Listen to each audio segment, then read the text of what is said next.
The young man just went out for a warm-up, but all the trees in the forest became his punching bags. It might have looked cool, but this monstrous, uncontrollable strength made Johann's life incredibly difficult. His father, terrified of his power, offered Johann no help whatsoever. With no way to live a comfortable life, the protagonist had to fend for himself. This world is a place where the strong rule and the weak must yield. A deer grazed peacefully, unaware that someone was targeting it. There's the prey. The young hunter drew his bow as instructed. Remember what you've learned. Stay calm. His hands trembled with anxiety, but he still tried to hold it steady. Release the arrow. As soon as the command was given, a flock of birds was startled into flight. The clueless deer flinched, turned, and bolted. There wasn't a single scratch on its body. It turned out the arrow hadn't been fired at all. It was because the bow had broken. Joseph yelled in frustration, "Johann, I told you to catch the prey." "Who told you to go and smash the bow?" Johann scratched his head, blaming the material. "This thing breaks too easily. Or maybe the bow was just old, huh?" The old man wailed, retorting, "What are you talking about? I just bought it last week. It was brand new." "I knew something was wrong the moment you said you wanted to learn hunting. You're a nobleman, for crying out loud." "Why the sudden desire to become a hunter?" Joseph sighed, nagging him relentlessly, which made it hard for Johann to explain. "I'd rather be learning swordsmanship." Even so, his eyes darkened with thought as he said, "But before I can find a job, how am I supposed to make any money?" "Right, money." The old man nodded in agreement. "That's true." Johann just chuckled it off, suggesting, "It's no big deal, come on. Shall we go somewhere else?" A vision of a remote, dilapidated village flashed through his mind. Johann needed money, and the vast field symbolized one thing: survival in this world. His real name was Kim Johann. After an unexpected accident, he had died, and was reborn in this world. Being reborn as a noble was nice, but currently Johann was at the very bottom of the family succession line. Inheriting the title or the fortune, not a chance. He'd be lucky just to avoid getting caught up in his brother's power struggle and thrown out onto the street naked. But the biggest problem was... Johann paused. They saw a pack of wolves surrounding something. "Are those gray wolves over there fighting over something?" Just then an arrow shot past and stuck into a tree, startling them. The entire wolf pack scattered in panic. The one who shot the arrow was Joseph. Johann looked down at the spot where they had gathered and thought to himself, the world he was reborn into was like the Middle Ages, but it was far too real. It was so cruel. Can't I even rest in peace after dying? He looked at the body with a blank expression and asked, "Is that someone from our village?" Joseph sighed and shook his head. "It's hard to say. There's no way to know. But one thing's for sure, the weak are just food for the strong." Johann clenched his fists, an indescribable desperation welling up inside him. "That's right. To avoid becoming prey in this era." A look of panic started to show on his face, his eyes saying it all. "I need to get money." When he first arrived in this world, Johann had hoped he would awaken some kind of superpower, but when he realized he had none, Johann changed his goal. The image of a gold coin said it all. Money. With money, he could leave this territory and do anything he wanted. "I could become a merchant or a free farmer." "That's right, money. Money and more money. Money is everything, so I have to scrape it together by any means necessary." Paying him no mind, the old man spotted something. "Look here, Johann. This is the little devil's weed I told you about before. This herb is very valuable." As soon as he heard that, Johann plucked it without hesitation. "Then it must be worth a lot, huh?" Seeing the look on his face that screamed money left the old man speechless. Suddenly, Joseph noticed a pouch near Johann's feet and asked curiously, "Johann, it looks like you dropped something." He shook his head in denial. "Huh, that's not mine. Someone else must have dropped it." The old man, confused, reminded him, "Hey, how could that be? Besides us, who else would dare to venture this deep into the forest?" As he said this, a chill ran straight down Joseph's spine. Wait a minute. Could it be? Just as he suspected, a blood-curdling scream suddenly rang out nearby. The two of them ran toward the cry for help as fast as they could. "Help me! Is anyone there?" As soon as they arrived, both of them gasped in shock. It was a little girl being attacked by a pack of nearly 10 wolves. "Please save me!" Both of them recognized the child. That's Robert's daughter. Why would a child be this deep in the forest? Below, the pack of wild wolves was waiting for a chance to snatch the little girl. Witnessing this, Joseph immediately turned and said, "There are too many wolves. The two of us aren't enough. We have to retreat and get more people." But Johann thought otherwise. He charged forward with a listless expression. Joseph immediately shouted to stop him. "Johann, it's dangerous! These aren't ordinary wolves, they're man-eating beasts." Johann turned back and assured him, "It's fine, Joseph, I'll distract them. You use that chance to save the girl."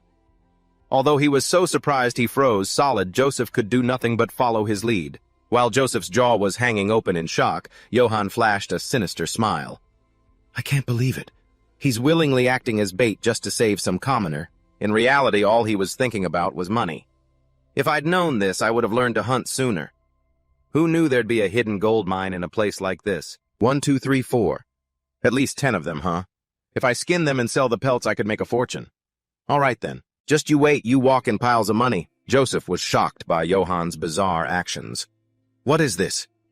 He was swinging his sword all over the place as if just for show-making. Joseph exclaimed, "What's with that chaotic sword style?" The aggressive, hungry wolves didn't hesitate to charge, pouncing across the ground and sending leaves flying. Seeing this, Johann reflexively raised his sword to block the attack. The wolf bared its fangs and bit down hard on the sword. Because the blade was so old, it immediately cracked. In just a moment, the sword was almost completely bent out of shape, and then it shattered to pieces, stunning him.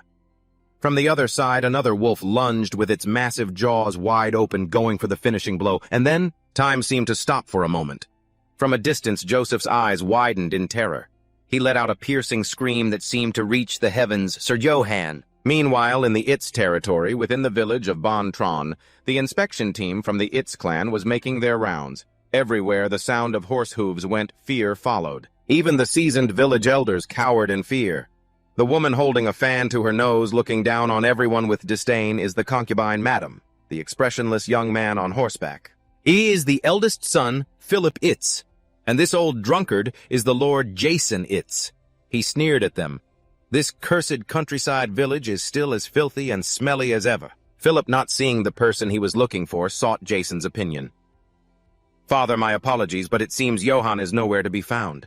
He dared to run away during an inspection. Should I send soldiers to find him?" Before answering, Jason took a long swig, then exhaled with amusement. He twirled his finger by his head. "Forget it. Why bother looking for that lunatic? Just let him be. Let him wander around like his pig of a mother." As he was ranting, something unsightly caught his eye. What Jason saw was a huge pile of firewood in a corner of the village. A little curious, he stopped and asked, "What's this? Why is there a pile of firewood at the village gate?" One of the villagers spoke up. "Apologies, my lord. This is from Sir Johann's training. It was a bit of an eyesore, so I covered it up." Hearing this, Jason burst into a sarcastic laugh. "Training a pathetic little worm like him dares to train." But then, as the pile of firewood fell away, his expression changed completely. There was a clear fist print on a log. It was sharp and incredibly deep, and it wasn't just one. There were many logs just like it. They were scattered all around, causing Jason to exclaim in horror, "What in the world is this?" Back in the present, a wolf had successfully pinned Johann down. But what awaited it wasn't a gush of blood, but confusion. The moment Johann flexed his muscles, the wolf was thrown off. It couldn't even bite him. It was sent flying, even spinning a few times in the air. Just as I thought, sword fighting doesn't suit me. Well then, this time I'll fight my way. Come on, you pack of running cash prizes. Survival of the fittest. To avoid being prey in this era, you need money. And to make money, you need something that surpasses mortal limits. As they lunged at him, Johann didn't hesitate to throw a full power punch. With just one hit, the wolf was knocked out cold. This overwhelming power made Joseph's jaw drop even wider. The force of the punch flattened the wolf's face. Like that, Johann landed punch after punch. Not a single wolf could touch him a second time. Getting bored of punching, Johann grabbed one of them. He casually threw it aside. While he was at it, he sent it flying back to where it came from. Joseph, who had been watching this whole time, still couldn't close his mouth. Impossible. What is this strength? In the blink of an eye, he had successfully wiped out the entire pack of nearly 10 wolves, then said excitedly, "So how much gold is this in total?" As memories of his childhood flooded back, Johann had to admit that life here wasn't easy at all. 2 bullies mocked and then beat him up. "Die, you bastard! You don't have a mother yet, you dare to be defiant!" He always had to endure everything. His high-ranking brothers constantly bullied him, flaunting their status, cursing at him, and beating him mercilessly. After venting their anger, they would leave him behind and walk away. "Try that again and I'll stomp you into the ground next time." his eyes filled with resentment. Johann was slowly beginning to understand just how cruel this world truly was. Even if he were beaten to death here, no one would care. The only thing Johann could trust was himself. And so Johann thought, what do I need to survive in this medieval era? Fortunately, the biggest difference between him and medieval people was his wealth of modern knowledge. It was all stuff he had learned to get a job. As a result, Johann's head was filled with knowledge that medieval people could never even imagine. He decided to make full use of it, undergoing high-intensity training based on the principles of exercise physiology. When a village elder asked, "Sir Johann, why are you throwing food away?" Johann replied while eating, "What are you talking about? These are superfoods, oats, cabbage beans, and quail eggs. I'm just designing a balanced diet based on nutritional science." Johann followed a suitable nutritional regimen to build his physical strength. In addition, he practiced practical combat strikes from mixed martial arts, and so the days of relentless training passed by. A few years later, Johann could practically shatter a large tree with his fist. He relentlessly threw punches with all his might. The trees fell one after another and frightened birds flew away. Johann's carefully trained body gradually achieved extraordinary strength. He put on his shirt and let out a sigh of relief, finally feeling truly comfortable. Johann stood in the middle of a forest of felled trees, all without needing an axe. He didn't know if this was a blessing from the gods or just another one of his trials. Time passed by without anyone noticing. Back in the dark forest on that day, Johann dusted himself off and looked around, assessing the situation. As dawn broke, he was the only one left standing on this stage. The entire wolf pack was down. "Guess that's all of them," he thought. Nearby, the old man was helping the little girl down. "Dio, are you hurt anywhere? Thank goodness. You're all right, kiddo?" Dio sobbed, calling out, "Uncle Joseph!" Joseph sat down and took a deep breath to compose himself. He scratched his head and spoke slowly. "Lord Johann, what you just did was incredibly reckless. Do you have any idea how dangerous that was? But to rush headfirst into a pack of wild beasts without a moment's hesitation, all for a serf child. This old Joseph is truly moved by your noble deed. On behalf of the villagers, I wish to express my deepest gratitude to you, my lord." Moved, more like bored to tears, Johann thought, ignoring him completely. Which one of these is the most valuable? Hearing Joseph's voice faintly, he snapped back to attention. "What did you just say, Joseph?" The old man had lost his enthusiasm and didn't want to repeat himself. "It was nothing, my lord. By the way," Johann looked at the little girl and asked, "You're Deo, right? You okay, kid? Are you hurt?" Deo replied politely, "No, I'm all right, thanks to you, my lord." "Thank you so much, my lord." But then the girl's expression suddenly shifted from calm to horrified. Right behind them was a pair of enormous, terrifying eyes radiating an intense killing intent. It was so strong they could feel it easily. Seeing Deo cover her face and tremble in fear, both of them blankly turned their heads to check. What awaited them was a murderous face with razor-sharp fangs. This wolf was 100 times bigger than the others. Joseph, his face pale with fear, stammered, "A monster, Lord Johann, you have to run! Now!" "You'd need a whole army to defeat that thing." Ignoring Joseph's advice, he provoked it. "So I thought this was just a normal medieval era, but it turns out to be a world with monsters, huh? Hey, you overgrown mutt.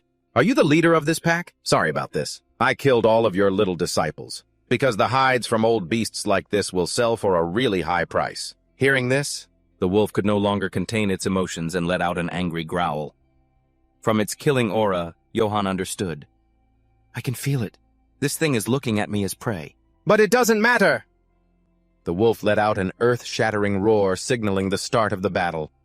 As the roar ended, it lunged, but Johann dodged in time, because no matter what, your hide is definitely even more valuable than the others. With that, Johann threw a huge clod of dirt right at its face. It had no effect. The wolf simply shook its body lightly and everything flew off. However, the attack left a scratch on its eye, and that was exactly what Johann was worried about. "Damn, I'm going to bruise up its entire hide. I won't be able to sell it if it's discounted." The wolf grew more and more furious. Its jaws ground together as it let out a long, haunting howl. The sound it made was unbelievably loud. So loud, he had to cover his ears, his legs trembling as he tried to stay on his feet. Nearby, Joseph held Deo tightly, protecting her. Johann was on the verge of collapsing from exhaustion. He groaned silently, asking himself, is even happening? Johan's vision darkened and then went out completely. An unknown amount of time passed, but the battle was slowly coming to an end. One of the two was now gone, felled by the opponent's strike. That was when Johan jolted awake from the nightmare. He clutched his head, confused. What was that? Just now, Johan remembered the giant wolf. A monster, he wondered. He couldn't forget its huge eyes and cold, killing aura. Is it gone? He looked over and saw that Joseph and Deo had fallen asleep at some point. Johan looked at Deo and sighed in relief. It seemed everyone was safe, even if he didn't understand what had happened. Still, I have to get back before that monster shows up again. Johan hoisted them onto his shoulders, leaving behind the pile of gold he had just earned. Man, I really wanted those old wolf hides. Oh well, can't be helped. Next time I'll have to borrow an ox cart. And with that, Johan left. He had no idea that the forest held even more terrifying secrets. The night was quiet, and the moon was bright and full. From a distance, Johan could see his destination. The village lights are still on. The villagers must be looking for Dio together. Even though it wasn't my intention, I did end up saving her. Who knows, maybe I'll get some points for this. Johan imagined his father would say, "You defeated an entire pack of gray wolves. Well done, my son. I will name you my successor." Then Philip would whine, "Father, but I'm the eldest son." He sighed, his thoughts turning to something more realistic as he walked. It probably won't go that far. But if I'm lucky, I might get accepted into the Guard. If that happens, my future financial worries will be over. As he was walking, Johan suddenly noticed something faint. Over there were torches blazing in the quiet night.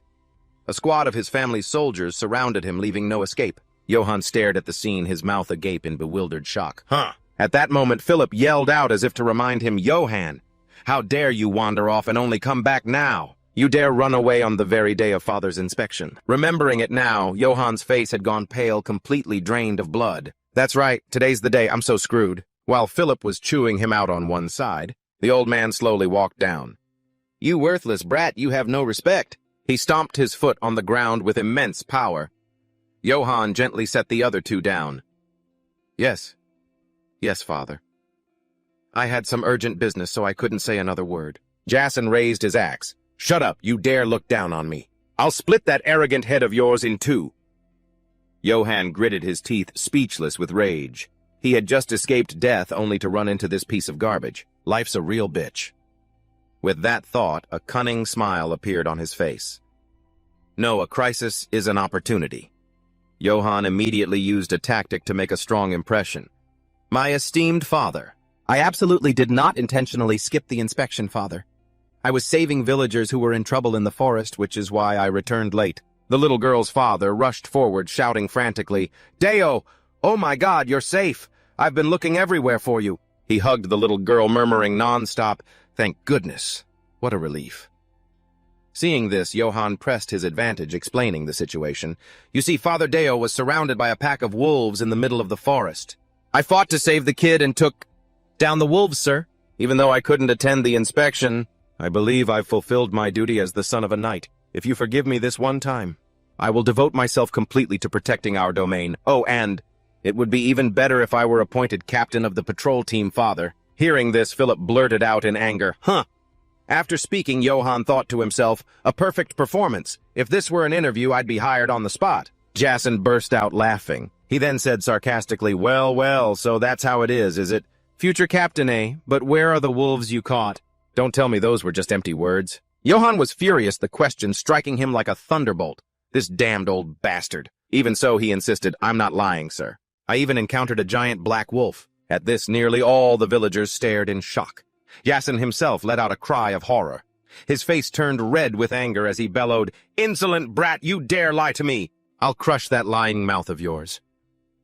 Johan remained perfectly calm and agreed to the terms. "Are you saying you want a duel, father? Fine. I'll prove my strength right now." But deep down, he didn't want to. After all, this was his biological father. He didn't want to fight him. But there was no other way. So be it. Jason smirked with amusement. "Fine. Let's see what a useless piece of trash like you has got. Draw your sword. We're dueling with swords only, Johan." He stared blankly, repeating the word. "A sword, sir. A sword. You never taught me how to use a sword, you crazy bastard." The two stood in the middle of the fighting floor with many people watching. Yasin urged him on. "Hurry up and draw your sword." Defeated Johann took out his shattered blade. "Yes, sir." Yasin sighed in exasperation and ordered, "You piece of trash. Philip, give me your sword." Though he didn't want to, he had to obey. "Yes, sir."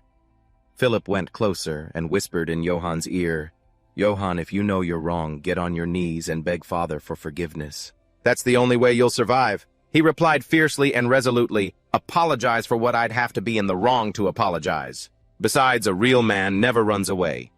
Please step aside, brother." Philip wanted to stop him, but couldn't. Johann pointed his sword forward. "Very well then, Father, please instruct me." Yasin, exasperated, pushed down his helmet and let out a contemptuous grunt. Johann was fired up.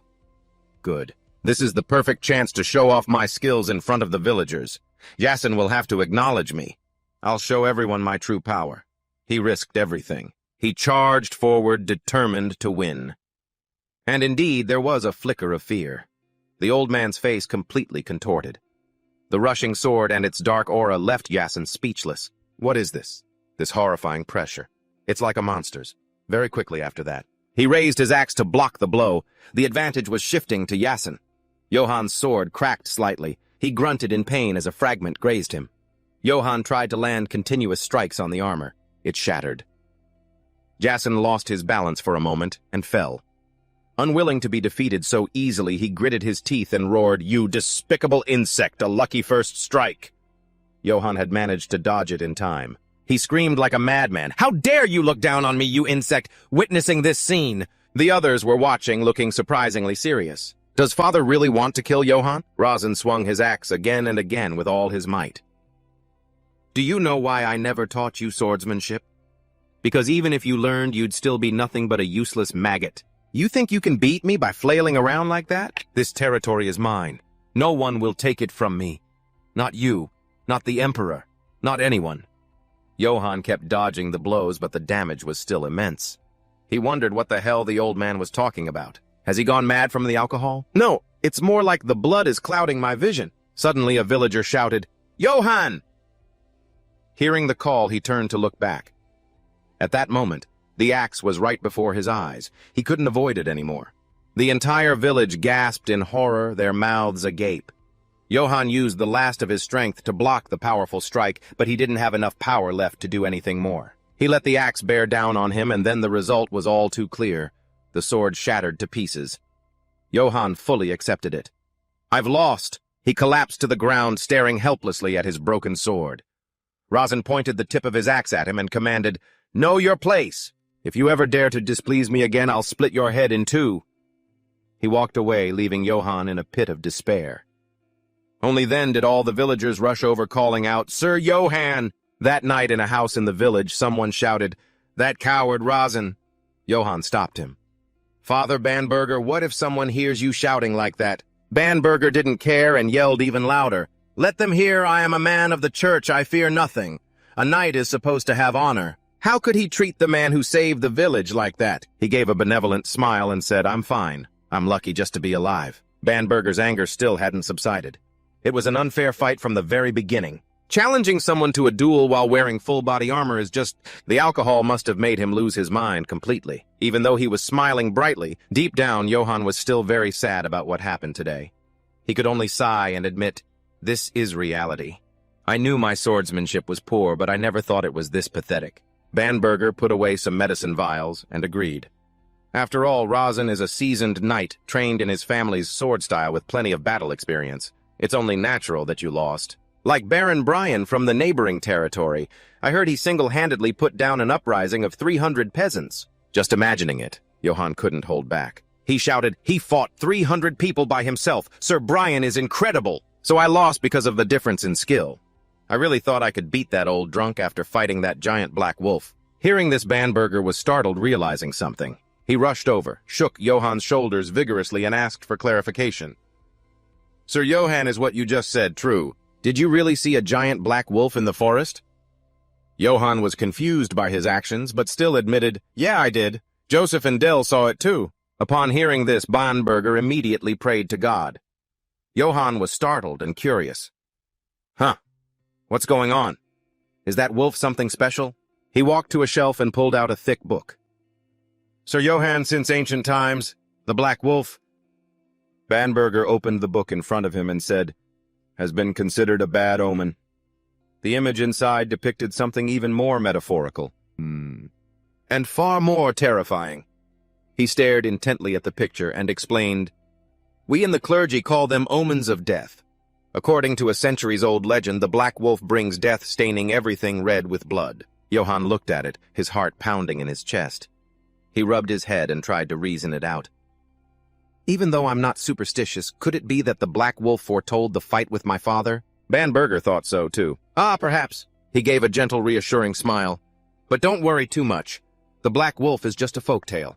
Perhaps God is protecting you because you always think of others first. You are a good person.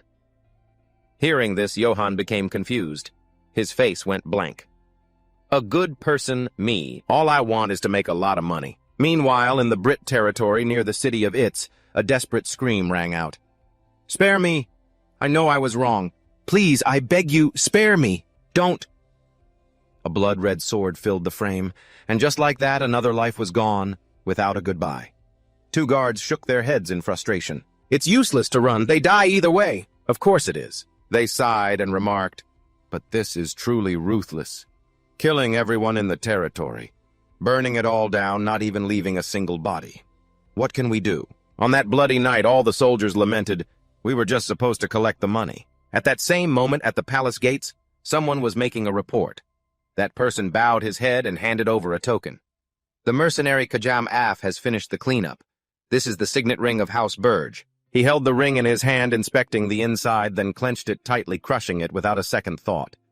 Standing amidst the chaos of battle, he let out a small sound. Humph! I heard he single-handedly cut down 100 serfs. I actually had some expectations, but he couldn't even last 2 hits. This thing is just a worthless toy. On behalf of the Emperor, I, Kajam, of the Holy Sword of the Emperor, declare that I am the one to reclaim the signet ring. By His Majesty's decree, I will punish the disrespectful nobles. As for those who are loyal, the Emperor shall bestow upon you endless glory and countless gold and silver. Otherwise, kill them all, loot everything, and burn it all to the ground. Forward. The entire formidable legion charged ahead at his command. The next target, the Itz territory. The battle between Johann and the masked man. It continued to rage fiercely, with neither side willing to give an inch. The masked man firmly parried every single one of Johann's blows, while Johann unleashed a relentless barrage of attacks. The masked man was completely unscathed. He calmly continued to defend. At some point, Johann's sword was sent flying, and his helmet was knocked high into the air. At that moment, Johann was struck by his opponent and completely overpowered. Blood splattered everywhere as Johann's head was severed from his body and went rolling across the ground. Blood kept pouring from his mouth and face. Suddenly, Johann's eyes flew open in terror. He woke up with a loud scream, having just had a nightmare. Johann calmed down, realizing he was still alive. It was just a dream, right? He frowned and clutched his head wearily. The image of that Black Wolf was still seared into his mind. Ever since he saw that Black Wolf, I've been haunted by the same nightmare for days. He also hadn't forgotten the warning from the blue-eyed young man. Sir Johann, Black Wolves have been considered a bad omen since ancient times. It is the very embodiment of disaster. Johann pictured the haunting image of the wolf standing before a blood-red moon. He frowned. It leaves a trail of blood and brings death wherever it goes. That's why the priests call it a death omen. Johann then tried to reassure himself. It's just a superstition. A superstition. Even Priest Panberger said it's just a legend. Besides, it's not like I did anything bad to that Black Wolf, or so he told himself. But earlier, he had eagerly attacked the wolf. The thought made Johann turn pale with fear. I wonder, does throwing a rock at it count? In the end, he chose to just ignore it. Forget it. Who cares? No point in worrying. I'm just going to stop thinking about it and go train. Scene changed to a large hill where Johann has chosen to train. Just then, someone arrived to bother him. Hey there, you useless piece of trash. It was his 2 half-brothers. They had come only to taunt him. Hey, second-rate, one began, forgotten father's teachings already. If you want to live like a pig, stop putting on airs. A third-rate with a nasty face chimed in. Yeah, that's right. You already got thrashed and you still dare to put on a show. Always showing off, but you can't accomplish a thing, can you? 100 hits would probably be just enough to crack that thick skull of yours. The one with the nasty face sneered, "You only broke that log because you cheated, right?" The one with the center-parted hair chimed in, "It was definitely cheating. Someone with a lowly background like you couldn't possibly have any real power." "What?" "Captain of the guard. In your dreams, you idiot. Father would never even think of you. If he had any use for you at all, it'd be to chop wood before throwing you to the pigs." Johann didn't utter a single word in reply. He simply punched the tree trunk. The very next second, Johann unleashed a powerful blow, channeling all his strength and smashing it to smithereens as his two half-brothers watched. Their jaws dropped in fear. The enormous tree trunk had been split in two by Johann's punch. Now he slowly turned to face them, cracking his knuckles threateningly. "Well now, what was that you were just saying? Why don't you come a little closer?" Seeing this, his two brothers tucked their tails and ran, but not without shouting a threat over their shoulders. All right, fine. We're leaving. Just you wait. I'm telling Father everything." Watching them go, Johann's heart filled with helplessness and contempt. What a pathetic bunch. How can they live so carelessly? Shouldn't they be worried about how they're going to make a living from now on? They don't seem to care about their futures at all. But he quickly shook it off. "All right then. Why should I worry about them? Time to get back to training." Suddenly, Philip's voice echoed out. "What they said is true, you know." He approached with a stern look. "Father won't give you any official position." Hearing this, Johann forced a smile. "Yes, Philip, I figured as much. But the fact that he didn't kill me and is letting me live is already lucky enough." Philip, as if seeing right through him, asked, "You're disappointed, aren't you?" Johann didn't try to hide it and answered honestly, "There's nothing I can do. I'll just have to find another way to make a living." Philip continued his words, causing Johann to freeze for a moment. "Father is afraid of you." Johann listened without replying, a troubled look on his face, but Philip wouldn't stop. He went on, "Johann, you're frighteningly strong. To Father, that power is a major threat. He just wants a good, obedient son like me. But I'm different. I'm going to live life on my own terms. Father thinks that one day your power will take everything from him, just like how Father overthrew Grandfather to become the Lord." Johann looked awkward, his eyes showing a bit of disappointment. "How ridiculous." Philip then turned and ordered a servant, "Bring that here." He obeyed, carrying a large bag. "Yes, Sir Philip." The servant reached inside, rummaging for something. Johann was stunned. "What is this?" Philip placed a set of armor and weapons on the ground, a long sword and unadorned armor that had been in the castle for who knows how long, and a set of women's armor with no other weapons. "This is the stuff you stole." Johann felt a pang of guilt at the old story. Philip then lowered his voice and continued, "Johann, I'm not like Father. I'm not stupid enough to drive away someone with talent. So when I become Lord, I'll make you the captain of the It's Guard. From now until then, stop slacking off on your training and stay out of trouble." Johann immediately shouted to defend himself, "I never start anything." But Philip kept walking away, his back turned. He didn't even give him a parting gesture. Johann just stood there, watching his receding figure. He gazed thoughtfully at the items on the ground. Even now, Johann couldn't stop thinking. The armor from my dream. If I wear it, will I die just like in my dream? But even so, for some reason, I believe I can overcome it. That I won't die. Of course, there's no proof my belief is correct. In a flash, Johann had donned the armor. He placed his hand on his chest with determination. No matter what, if you want to win, you need a weapon. And so a day passed. The sun was setting. Laughter and chatter echoed through a tavern. "Hey, stop telling such crazy stories." "But it's true." A man continued his story enthusiastically. "Sir Johann killed 50 wolves, but he said a knight isn't greedy for money, so he threw all the pelts away. He only drew his sword to save my daughter. To be so young and upright, isn't he a true knight?" His drinking buddy chimed in. "Yeah, compared to that lecherous drunk Jason, Sir Johann is much more of a knight." Another person added, "Seriously, how is that pig not dead yet? It would have been great if Sir Johann had just cut his head off right then and there. Come on, Johann, probably just let him go. After all, he is the Lord's son." Suddenly, the old man who'd been telling the story walked over to a man in a black cloak and made a generous offer. "Hey, friend, the drinks in this tavern are on me tonight. Drink as much as you like." The other man asked in a cold voice, "And why is that?" The old man shouted with glee, "Because Sir Johann saved my daughter's life, of course." A man wearing a bandana asked curiously, Oh, and who might you be? I haven't seen anyone who looks like you around here. A dark aura emanated from the man in the black cloak. He let out a savage laugh. A man who doesn't know his place indeed. Daring to draw a sword and insult the Lord? The people here truly don't know fear, do they? Everyone who heard him froze, bewildered. Huh? What? The man in the black cloak smiled a wicked, sinister smile. Your stories has piqued my interest. Tell me about this Johann Itz. With that one sentence, the village fell into a deathly, eerie silence. At that same moment, Johann was on his way home. He was in a rather good mood. Johann was imagining 7,749 glorious scenarios for himself. Philip will make me the captain of the guard when he's crowned. Finally, my path forward is golden. But just then, something strange up ahead caught his attention. It was a figure in a black cloak leaning against a fence. Johann wondered to himself, is that a drunk person? A future captain of the guard can't just ignore someone like that. After a moment's hesitation, he walked closer and spoke kindly. Sir, you'll catch a cold sleeping out here. Where's your home? I can help you get back.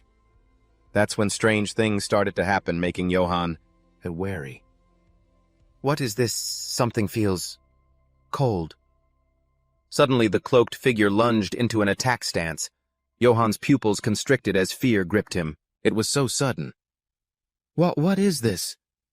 Night had fallen on the small town.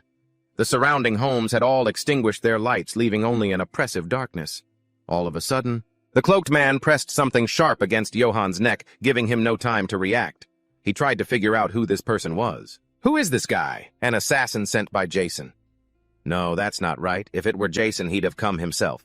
A series of theories raced through his mind. Then, someone from the brothel madam, could it be Philip?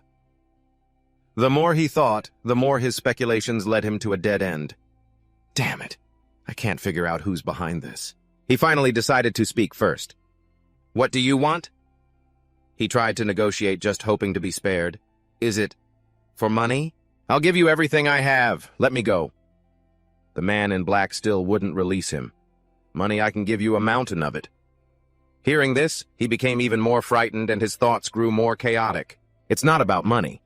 Then what does he want? This time, the cloaked figure spoke first. Johann Itz, I have a few questions for you. The man pressed a sharp object tightly against his neck. If your answers don't satisfy me, I'll pierce your throat in an instant.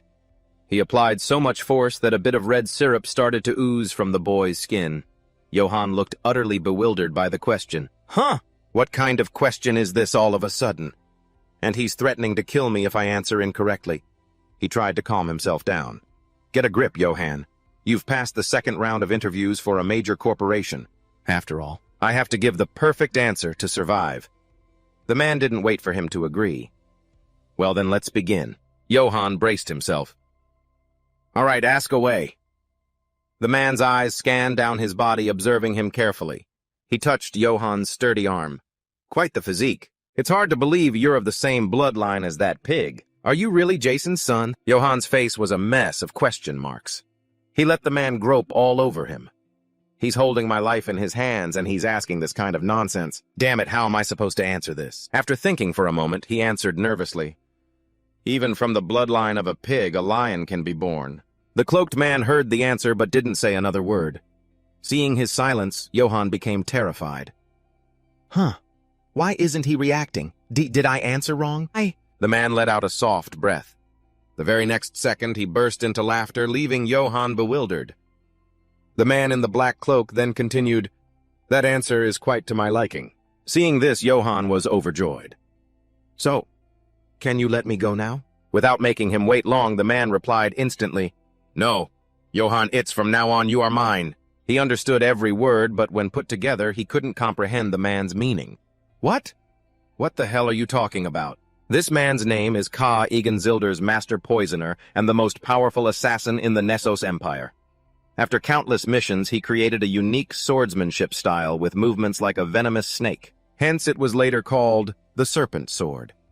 But he had one great sorrow: he couldn't find a successor, even after searching all over Zilder. But all he found was a brood of unworthy scorpions. Sometimes he'd discover a few with potential, but that person would be sitting on the ground panting heavily. For the sake of my honor, I would rather die than learn your assassination techniques. The man didn't hesitate to grant the stubborn fool's request immediately. Very well. More than 30 knights of noble lineage died at the hands of Ka-Egan. All of them chose death for honor. In his desperation to find a successor, Ka-Egan sought out the imperial witch. An old woman's voice rang out. Lord Ka-Egan, bestower of peaceful death. The successor you seek is in the tiny fiefdom of It's, a place that no one pays any mind to. He is one of the sons of that lecherous lord who is addicted to fermented goods. Hearing the witch say this, Ka-Egan looked completely incredulous. Ha, that rural backwater! You're telling me my successor is there. Hey, 1 gold coin is enough to buy that entire piece of land. The witch placed her 2 hands on the table, remaining calm in the face of his mockery. If you don't believe the prophecy, I will return the gold. Ka-Egan tapped lightly on the table. But how would I dare to steal from a witch? I'm terrified of being cursed.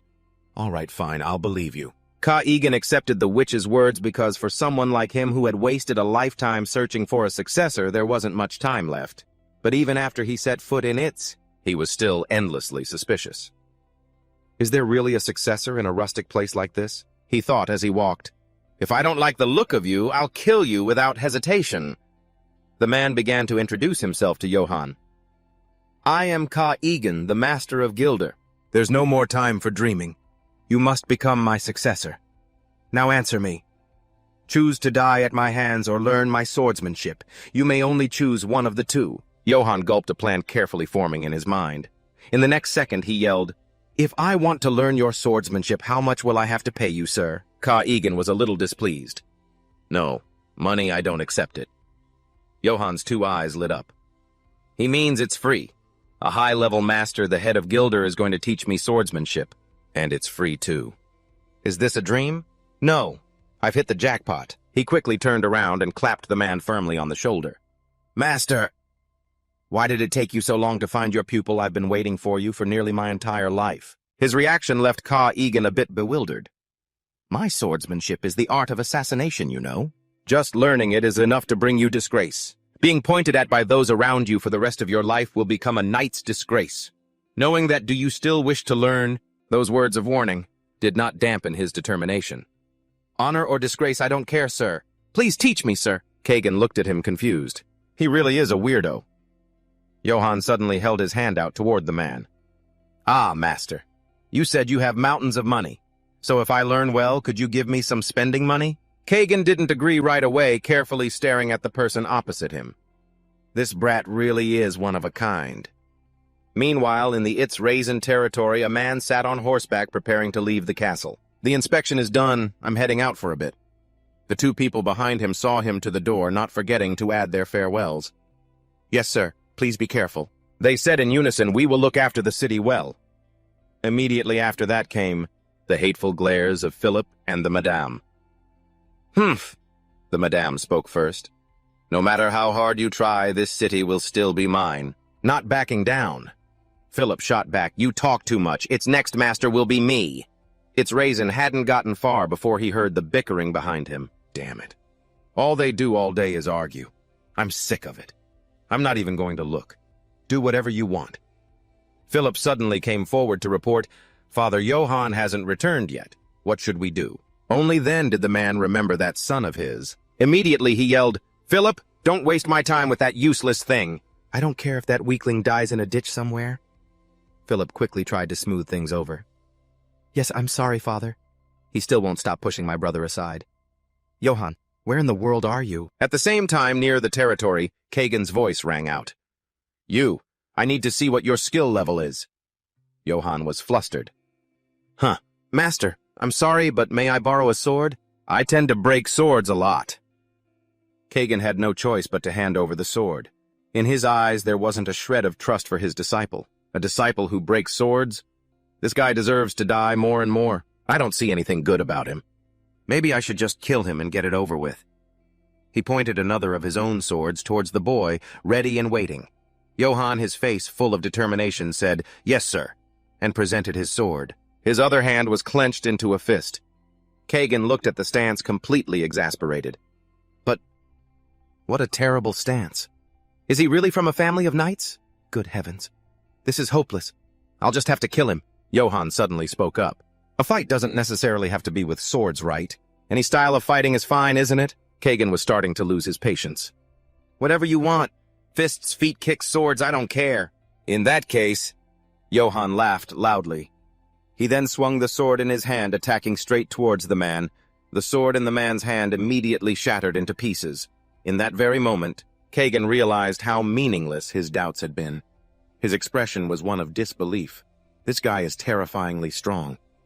Johann didn't stop continuing to swing his fist straight at the man before him. I managed to dodge it. Just a single punch created that much wind pressure. If I'd been hit by that, my flesh would have been torn to shreds and my bones shattered for sure. This guy isn't human anymore. He's a lion. He reached behind his back, carefully gripping another sword. However, Kagan didn't hesitate, swiftly drawing his sword and attacking the boy. Johann, with the broken sword in his hand, was flustered. Wait, what kind of bizarre movement is that? Which direction are you planning to attack from? Up, down, down. But before he could finish figuring out the direction of the attack, Johann was struck straight in the mouth. He fell back several meters, spitting out a few mouthfuls of blood. It took him a moment before Johann could stumble to his feet. Kagan stood still with no intention of helping his disciple up. I figured you'd just fall, not get knocked unconscious. What an extraordinary person. I've never seen anyone like him. If you had been born 1,000 years ago, you would have been revered as a legendary hero. Johann's face flushed red. Thank you for the compliment, Master. Kagan cut him off. But you have a fatal weakness. If you keep going on like this, you will certainly die one day. Johann's face was full of surprise. Huh. Certainly die. What do you mean by that, sir? The man calmly explained to his student. You are unable to control your own strength. Therefore, that very strength will kill you. The boy slowly got up, rubbing the back of his sore head. What? There's no way that could happen. I wouldn't hit myself, I'm not an idiot. Kagan, from out of nowhere, pulled out another pile of weapons. He handed another sword to his student. So confident are you, try attacking again. If you can break my sword this time, I'll reward you with something you like. Gold coins. The boy's eyes lit up. Gold coins! Without hesitating, Johann grabbed the sword and charged towards his master. You'd better keep your word. Kagan didn't hold back either, immediately drawing another weapon to block the blow. The two swords clashed with a powerful force, sending sparks flying. Once again, the sword in Johann's hand shattered. He was hit by the very fragments of his own broken sword, crying out in pain.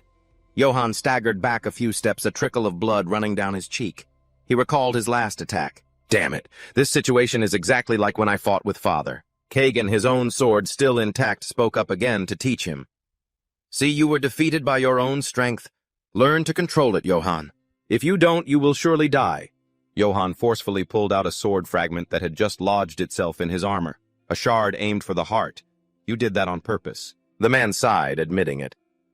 Yes, for a sword master it's as easy as pie. And Johann was finally scared. I understand now. I have to learn how to control my power. I have to learn in order to survive. In the future, I still have to become the captain of the Guard. And Kagan continued his lesson. Once you've mastered how to control your strength, you'll even be able to do this. Before he could finish his sentence, the man swung his scabbard at him. Johann had to use all his strength along with his damaged sword to block it. A crack suddenly appeared on his armor, his face filled with utter disbelief when he saw it. Cutting through armor with a scabbard, the man held the scabbard firmly. See, Johann? If you focus your strength, even something as dull as a scabbard can slice through armor. If you can truly master that terrifying power, I can't even imagine how strong you'll become. The sword flew towards his face again, but luckily he managed to dodge it at the last second. That concludes the skill assessment. Now the official training begins. It's going to be extremely harsh. You might even have to face death. Are you prepared? With a determined expression, Johann firmly replied, Yes, Master. The next morning in the kingdom, Johann was taking a walk. After just one night of training, his face was covered in so many bruises that even his parents wouldn't recognize him. Johann couldn't help but recall the previous night how he'd been beaten mercilessly just as he started to get a feel for restraining his power. But man, it's so hard. But at least I didn't break my sword again. I wonder when I'll get to learn actual swordsmanship. He looked ahead with a completely surprised expression. Huh, who are they? A group fully equipped with iron armor and weapons was standing in front of the city gate. He walked over to ask, Excuse me, who are you? Why are you all standing in front of the gate? The man waved his hand dismissively. Can't you see it's curfew? Get out of my sight. Johann grew angry, pointing straight at him as he yelled, Who are you to tell me to get lost? The man laughed slyly. We're the Akaten Wolves, a mercenary group under the Emperor's direct command. Johann's attitude changed instantly. A mercenary group. I could use some information to find a job. Oh, so you're the esteemed mercenary bosses. If you don't mind me asking, how's the pay in this line of work? The men from the Akaten group saw his ragged clothes and scoffed. Ha! You want to be a mercenary? Listen, kid, our pay is a world apart from the city guards. We get up to 2 gold coins for a single contract. Johann's eyes lit up when he heard the amount. 2 gold coins. They moved in surrounding him while he was distracted. A big guy like you is just an easy target for a sword. What's important is skill, you know. Johann, completely unsuspecting, just nodded. Right. His 2 eyes shone brightly, thinking he'd found the opportunity of a lifetime. I've never even earned a single gold coin in my life, and their pay is way better than the guards. Maybe I should switch to being a mercenary. Just as they were talking, a man in golden armor rode up on a horse. He sat on horseback, looking down scornfully at Johann below. Johann immediately became wary. Johann gripped the sword in his hand, ready to attack. But before he could do anything, about 10 swords were suddenly pointed straight at his neck. He broke out in a cold sweat. He didn't even understand his own actions. Why was I about to draw my sword? A mercenary shouted angrily. You insolent fool! How dare you attempt to draw your sword before Lord Kazam-e-fa? I'll deal with you right now. The other man raised his hand, ordering, Stop, that's enough. He turned his horse's head, his eyes fixed on Johann. Who are you? With 10 swords at his throat, Johann could only swallow hard. He answered nervously, Greetings, my lord. I am Johann, son of the Itz family. Hearing this, the man removed his helmet. He revealed long, platinum blonde hair. It was Kazam-e-fa, Royal Guard Knight of the Holy Empire. Johann bowed respectfully. I don't get it. Why did my hand move to my sword? Whether it was the wolves, my father, my master, or anyone else who wanted to kill me, I've never felt like this before. It's a suffocating, overwhelming pressure. It's like I'm just tiny prey before a mighty predator. It feels like a rabbit standing before a dragon. The man commanded, Move! You're blocking my way! One of them slapped Johann hard on the back as the mercenaries walked past him one by one. Oh dear, what's wrong? You must have been scared out of your wits. Be more careful next time, my lord. But I wonder if there will even be a next time. The training knight respectfully followed close behind Kazam-e-fa. Sir Kazam-e-fa, if I may ask, are you sure it's all right to let that insolent fool go? He smiled faintly. I don't wish to cause a scene on such a beautiful day. At least not right now. Johann stood still, watching the group leave. A knight of the Emperor. What are they doing in a backwater place like this? Someone shouted frantically. What, Lord Kazam-e-fa? The sound of hurried footsteps echoed as Philip dashed outside. Why would someone as noble as you come to a place like this, reaching them? He greeted them hastily, out of breath. I am Philip Itz, heir to the Itz territory. Sir Kazam-e-fa, what brings you here? At that moment, the madam appeared at the door, fawning. Oh, my lord Kazam-e-fa, truly a masterpiece among men. There is no other in this world who can compare to you. And this is the son who will truly become the lord of this land. If I had known you were this handsome. I married rather late. Now please, my lord, come into the city for a meal. Seeing Kazam-e-fa coldly walk past, the madam hurriedly tried to stop him. Wait, Lord Kazam-e-fa, can you hear me? Philip, who was witnessing this, couldn't help but frown in annoyance. Kazam-e-fa sat down and took hold of his helmet. The face behind it was incredibly handsome, but just as wicked. Philip, where is Jason? Kazam-e-fa's words silenced the entire room in shock. Philip gathered all his courage to gently remind Lord Kazam-e-fa, no matter how high your station is, addressing Father Jason directly by his name like that is disrespectful. But the madam, without thinking, jumped in to defend him. Not at all. He is the supreme knight of the Empire. He can call him whatever he wants. I am the rightful host to receive him. Philip gritted his teeth in frustration, cursing silently in his heart. You cunning witch, always trying to create opportunities to put your son on the throne. Lord Kazam-e-fa was growing angry. He slammed his sword into the ground and roared, Too noisy! Kazam-e-fa then casually made an arrogant demand, Get out, all of you, stop your rambling and bring me wine. He glared, revealing a murderous glint in his eyes, and bluntly declared, I will wait for Jason in the city until he returns. Scene changed to another location in the forest. The sound of clashing weapons echoed rhythmically. Johan and Kagan were still training relentlessly.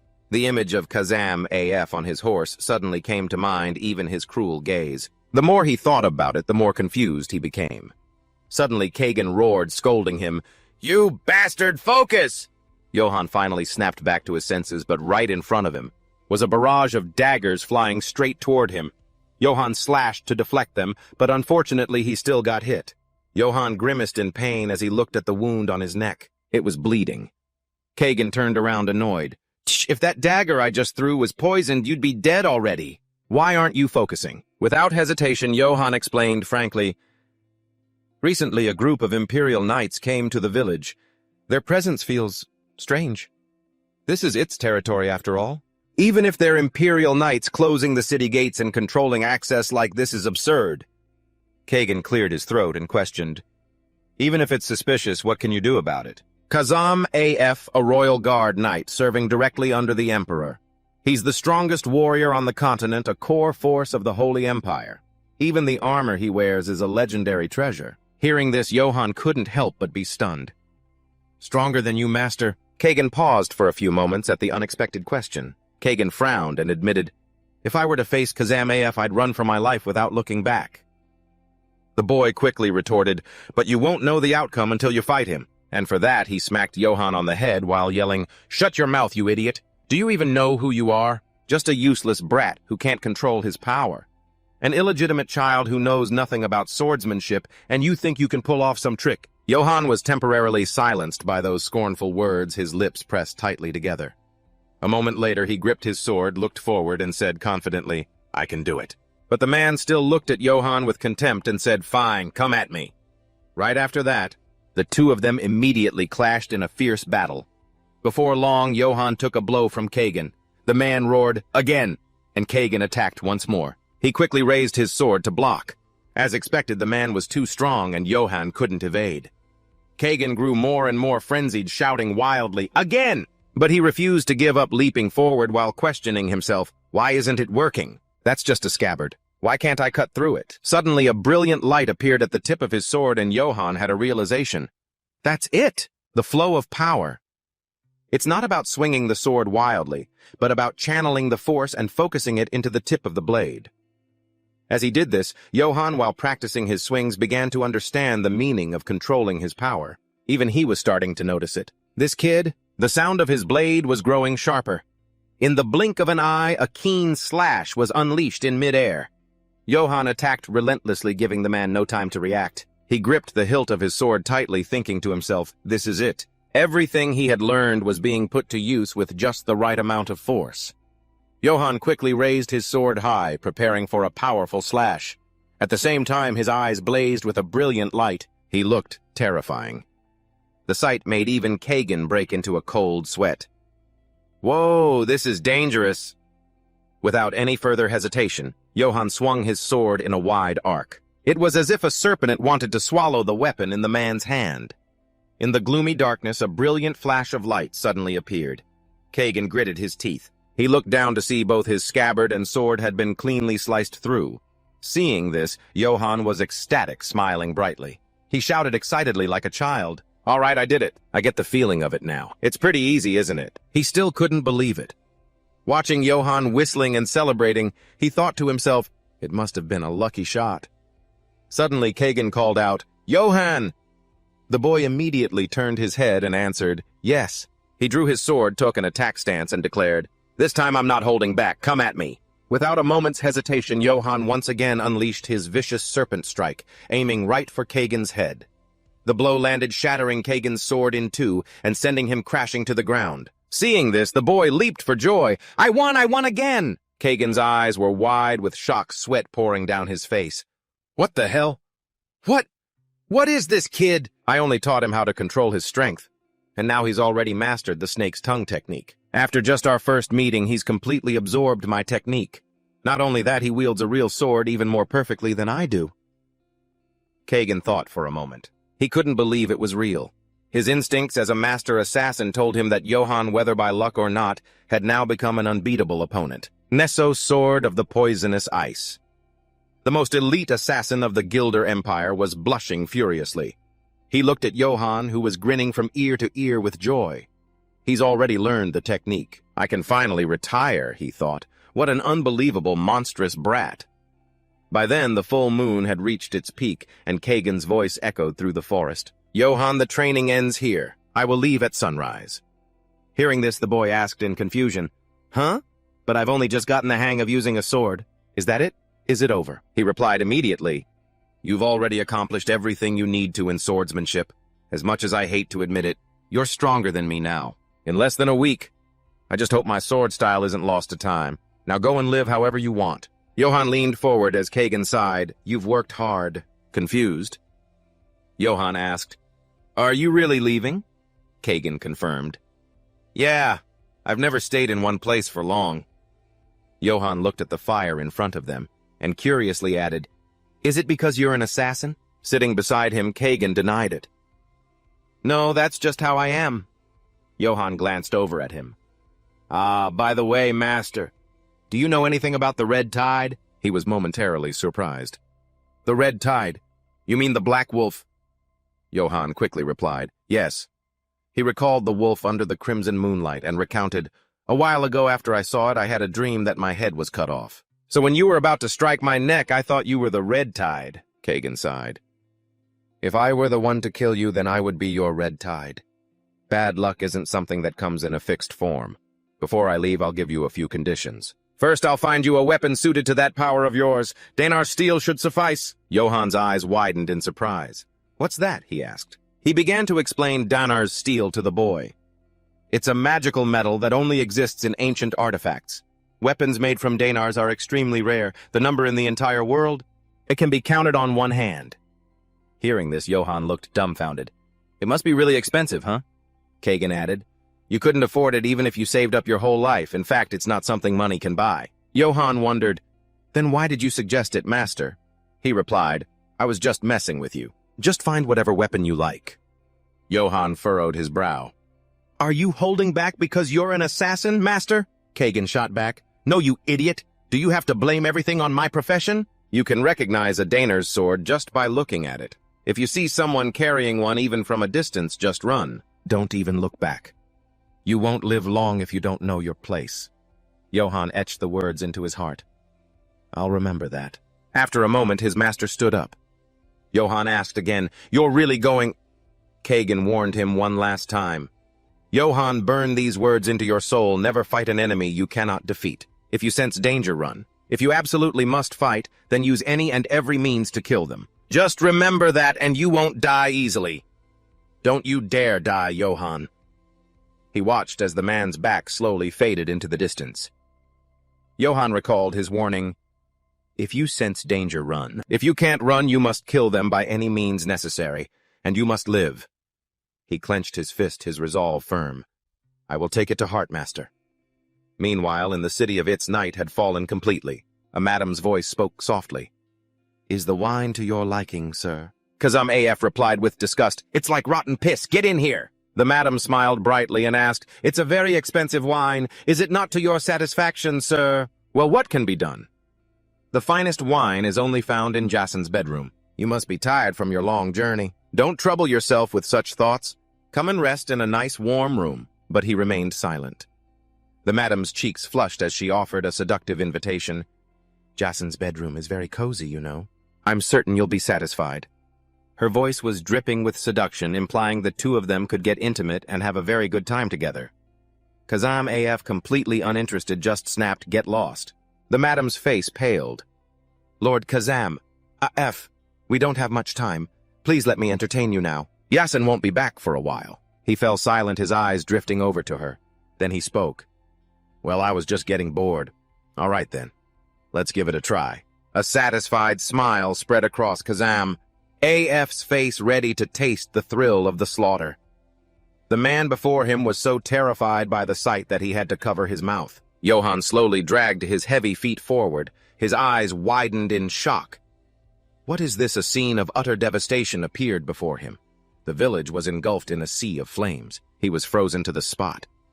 How did our village end up like this? Staring at the column of smoke billowing in the distance, someone was panicking uncontrollably. What in the world is going on? Why is the It's territory smoking like that? His subordinate was just as bewildered. I don't know, my lord. The fire looks massive. You should turn back immediately. The frantic sound of hooves galloped away. The continuous clatter echoed, then came to a screeching halt upon seeing the city gate sealed shut, blocked by guards. The men on the other side chuckled darkly. So you finally decided to show your face after all the fun is over, huh? You look so stupid slow at everything. Hurry it up, Sir Pig. The soldiers roared with laughter. Lord Kazam API is not a patient man unlike us. The moment the gate swung open, the portly man's eyes widened completely. Before him lay rows of soldiers' corpses. What? Someone approached their brilliant metal heels, letting out a sharp, clinking sound. Kazam Apin, clad in full golden armor with only his blood-red eyes visible, stared intently at the old man. You're late, Gaison. Gason growled from his throat. What are you doing? He yelled in a fit of rage, raising his axe threateningly. What the hell do you think you're doing? Kazam Aten also raised his sword and said calmly, Gason, by His Majesty's decree, you have committed the crimes of attempted regicide and treason. The It's family will be purged. A stout man retorted angrily, Don't be ridiculous. This is a purge. You're just pinning false charges on me to have me executed. Then the old man charged forward with all his might. I won't let you do as you please. His voice remained cold. Sound the horn at Kazam Apin's command. Hundreds of soldiers were ready to storm the castle, retrieve the seal of the It's family, and purge everyone in this domain, erase this land from existence. As soon as he finished speaking, the troops cheered and stormed in. Wipe it off the map. All that remained were roaring flames endlessly devouring everything. A soldier holding a sword ground his teeth in frustration. You're a real bastard! He violently grabbed the priest's hair, pressing a sword to his neck. Tell me where that pig's bastard son is hiding. Is it that hard, fine? I'll send you to your god, the one you so devoutly worship. Seeing that Van Berger would rather die than speak a word, he roared, raising his sword to strike. Die! Warm blood splattered everywhere, but it was the soldier's blood. Van Berger watched in astonishment as the soldier's arm fell through the air. He stammered, looking at the person before him. Sir, Johann. Johann untied the priest and asked urgently, what's going on? He shook his head helplessly. I don't know. The royal army is killing the villagers on sight. Van Berger whispered, his face covered in blood. It's likely that Lord Gason has also been killed. Hearing this, Johann trembled unconsciously. My father, too. The flickering flames nearby were like a giant monster. And that's not all. They're burning down the entire village to erase everything. Johann ground his teeth. Damn it. I have to get back to the castle quickly. He was suddenly snapped out of his thoughts by a voice that startled him.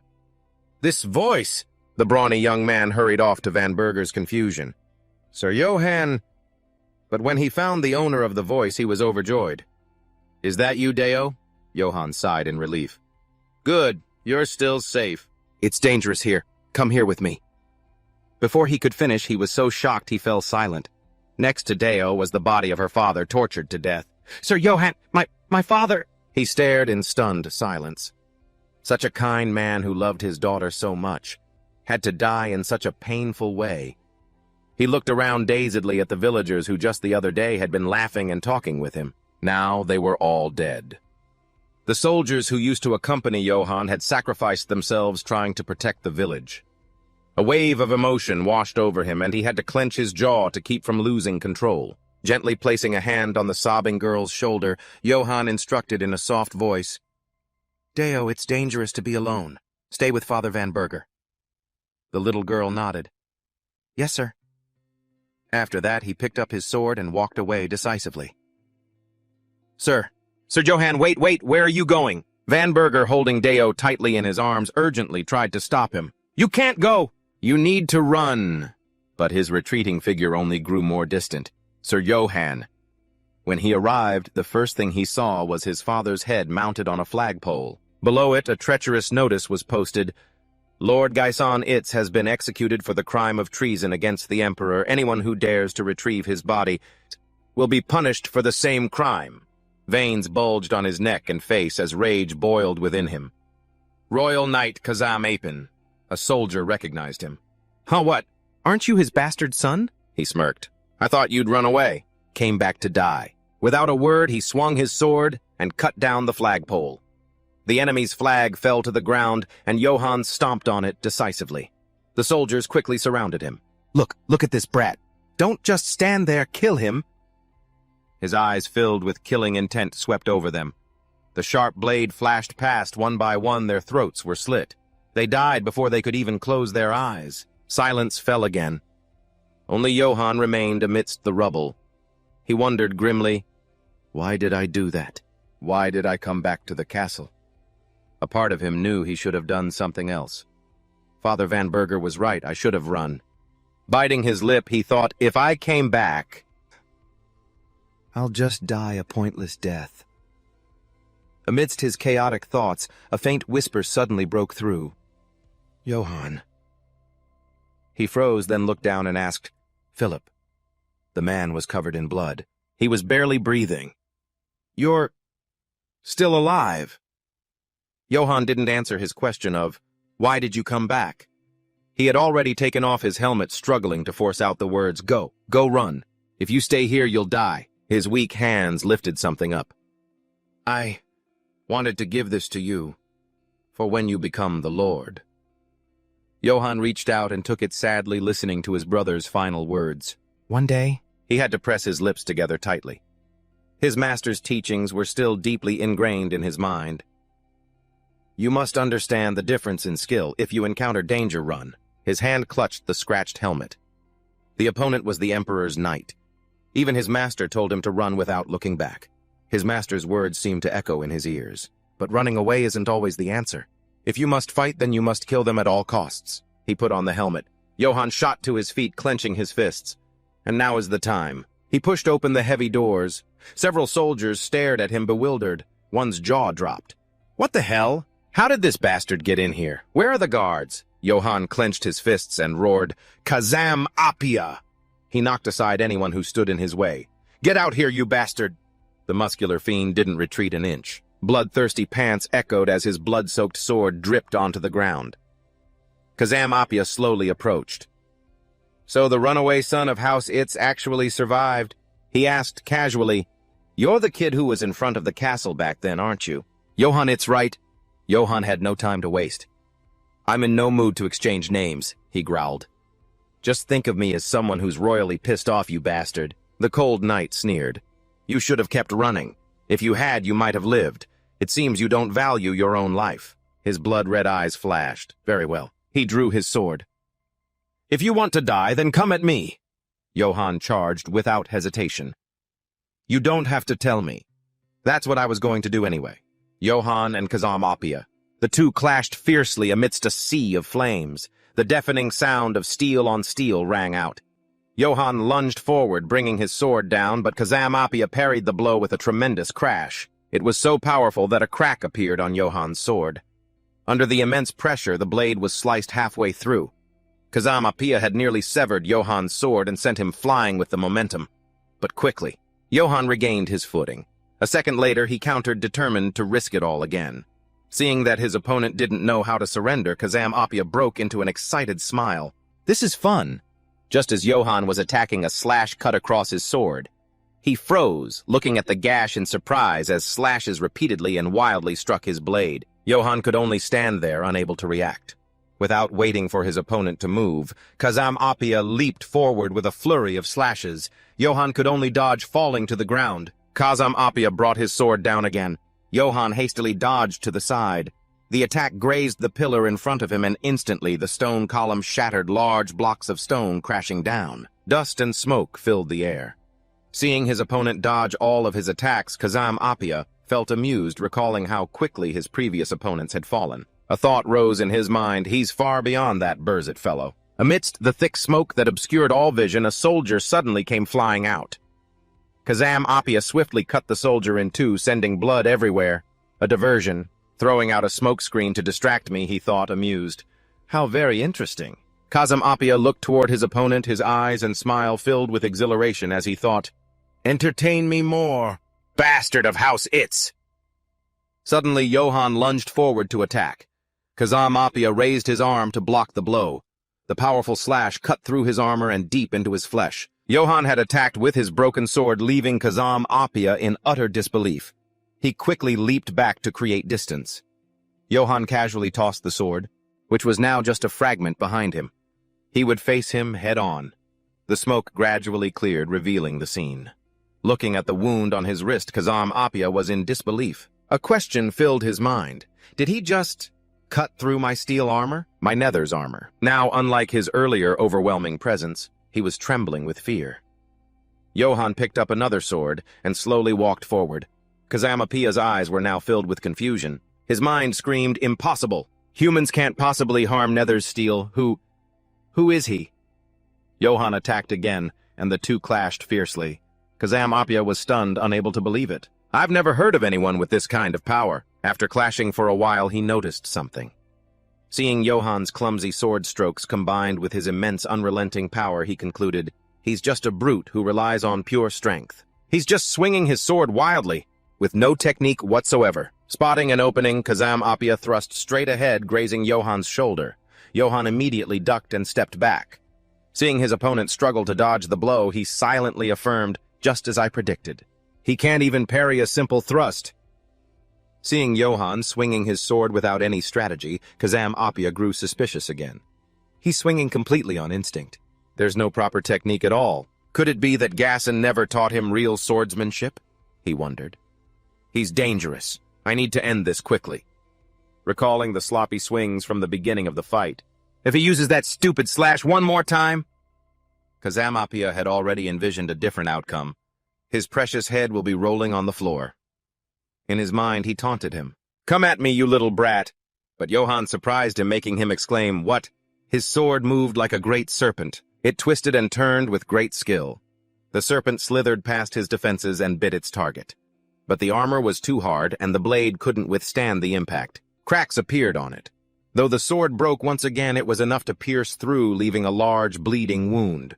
Struck by the blow, Kazam Appia was horrified. His eyes widened, his pupils constricting as he saw Johann's fist flying towards him.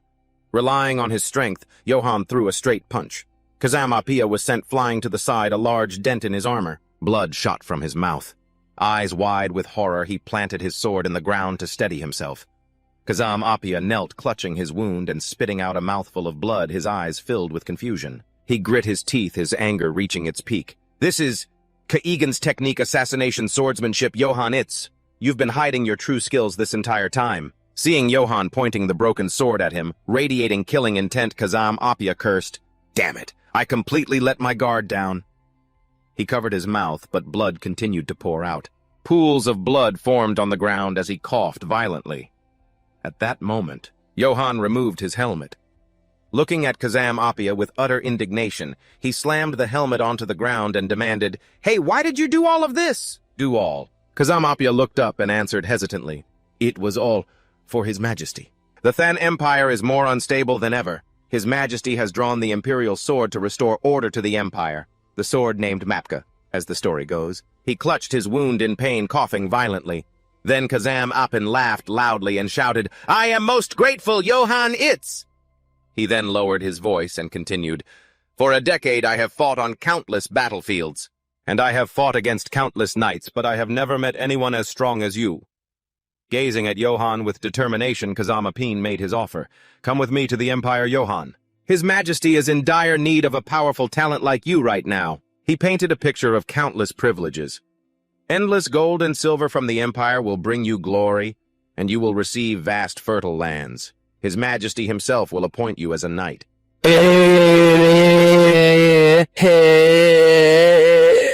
A royal knight of his court. And then Kazam Appin exclaimed, "Become the Emperor's sword, Johann."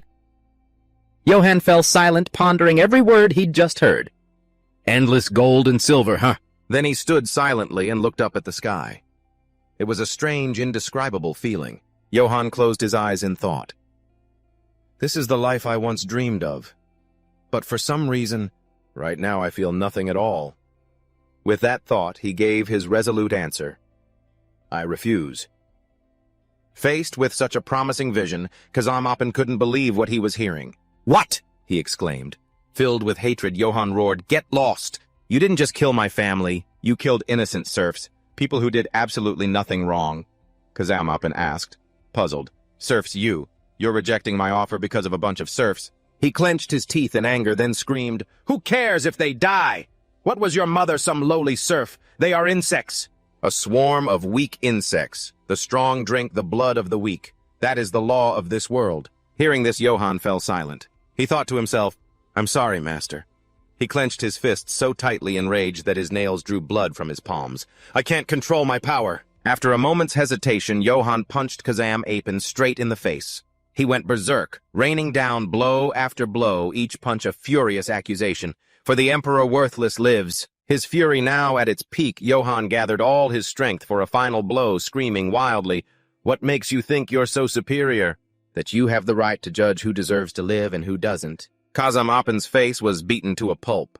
Unable to resist, he went limp as blood streamed down his face and his body gave up the fight. Dripping with his blood, Johann's fist trembled. His rage hadn't subsided and the veins on his hand bulged prominently. Beaten to a pulp. Kazam-Apin lay on the ground, letting out a dry cough. Johann didn't spare him another glance as he turned to leave. He had only taken a few steps when Kazam-Apin spoke. You fool! He struggled to raise a trembling hand, pointing it at Johann. You should have accepted my offer. With his teeth broken and his face a ruin, Kazam-Apin stubbornly uttered, Now! It's too late. The man who broke the Emperor's sword, he warned, will know nothing but suffering from this day forward. Hearing these words, Johann turned his head, glaring back at him. Kazam-Apin's arm trembled and then fell. A moment later, his will broke completely and he passed out. Johann turned and walked away into the blazing red smoke and fire embers floating through the air around him. As he walked, he reflected. This world accepts death so casually just to survive. All I ever used to think about was money. Johann's hand remained clenched in a fist. His anger still hadn't cooled. He thought, but after witnessing village after village engulfed in flames and its people slaughtered, my heart only fills with more rage. They massacred everyone in our territory. Our families, our neighbors, all slaughtered and burned.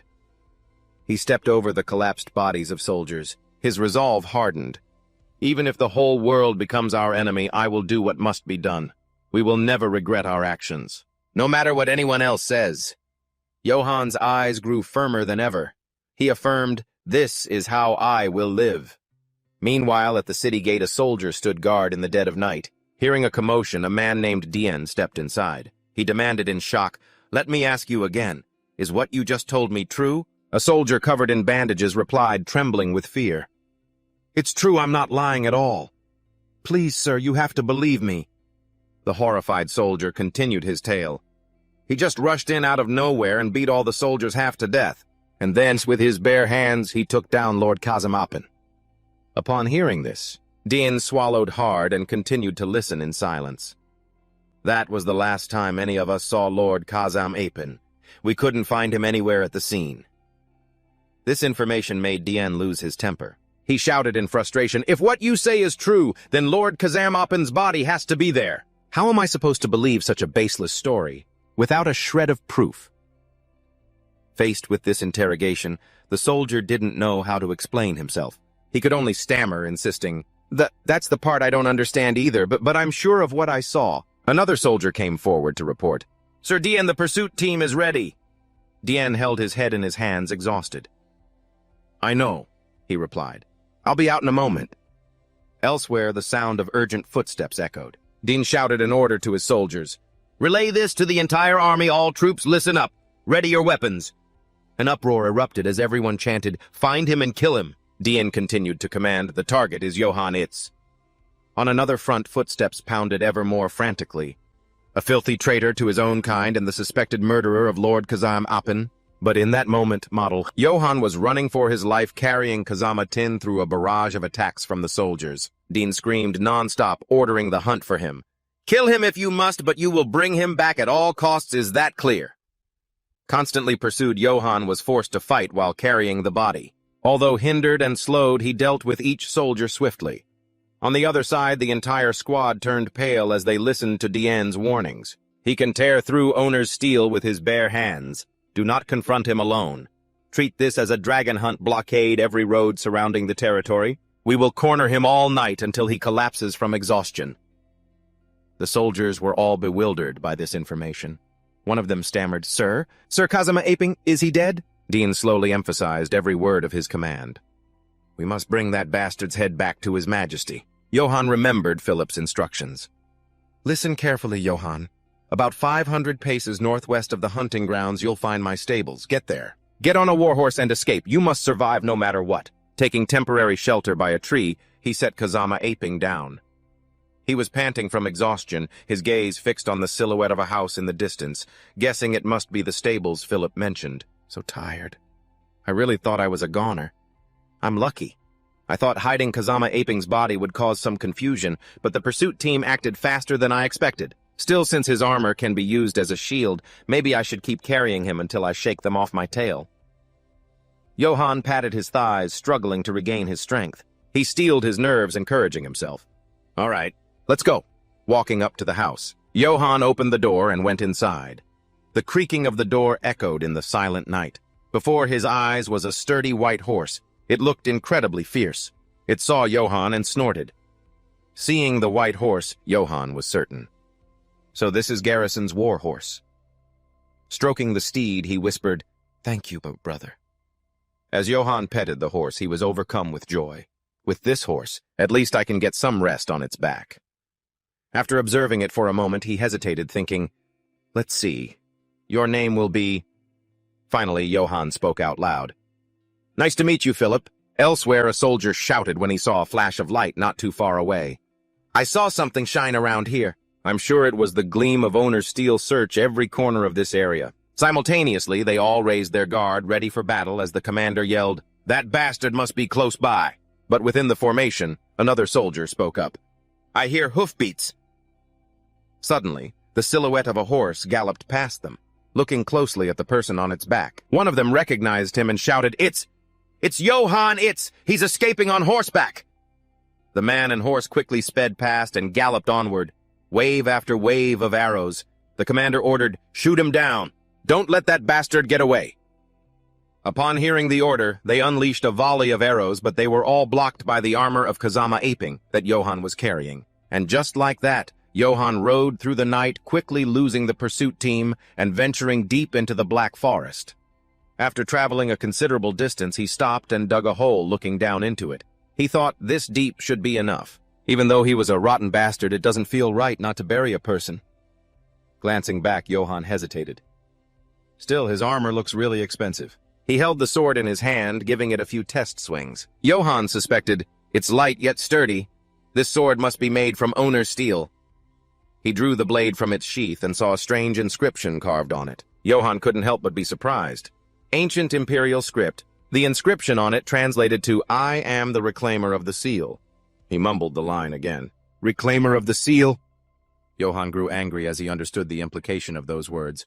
Does that mean reclaiming the family crest? Even the name sounds pretentious. It feels like this sword is my sworn enemy. After a moment, Johann decided to strap the sword to his hip while he tossed the armor into the hole. "I'll carry this sword with me for now. As for the armor, I'll bury it." Having to bury such a valuable item made Johann full of regret. Damn it, what a waste. But carrying it around won't do me any good right now. I'll definitely come back for it later. With his decision made, he filled the hole with dirt and stuck the shovel in the freshly covered earth. Having buried the body and his gear, he was exhausted, his body trembling with a bit of anxiety. Is this good enough? With a pensive look, Johann thought to himself, Kazama, aping the Emperor's knight. Once word of his death gets out, the entire empire will be hunting me. The countless knights who followed him will also try to avenge him. He also recalled what Kazama Aping had said before he died. From this moment on, you will know nothing but suffering. He closed his eyes, reflecting on his life so far. My life has always been full of suffering long before I beat him to death. What do I do now? The Itz clan has been burned to the ground, and I didn't even manage to bring a single coin with me. I can't even sell this precious armor. I'm so exhausted. My hands won't stop shaking. I'll just rest for a bit and figure things out later. As if sensing someone behind him, Johann flinched. He drew his sword, spun around, and guardedly prepared for a fight. A massive black wolf. Its eyes glowed a fiery red. Johann froze when he realized it was a dire wolf. Trembling from exhaustion before a formidable opponent, he cursed in frustration. Damn it! Of all the times to show up, it had to be when I'm completely exhausted. Johann frowned, his mind in turmoil over the situation. I have no chance of winning. My arm is so weak, how can I even hold this sword? He cautiously stepped backward, looking for a way out. I need to get to my horse and escape this place.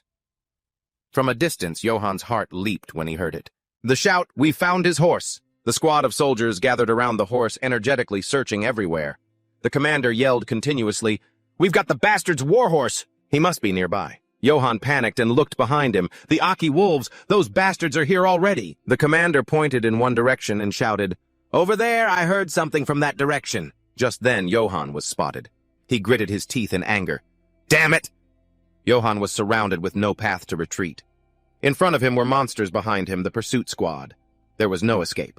Just as he was fumbling, unsure of how to escape. Is this the end for me? The black wolf suddenly leaped right past him.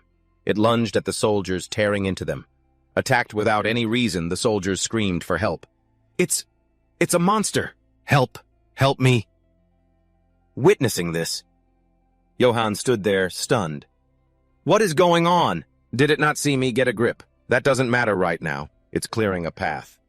This is my chance. Johann's body could no longer support him, and one of his legs suddenly gave out. He bit his lip. Powerless, he forced his body to move. I have to act. If I don't go now, I'll die.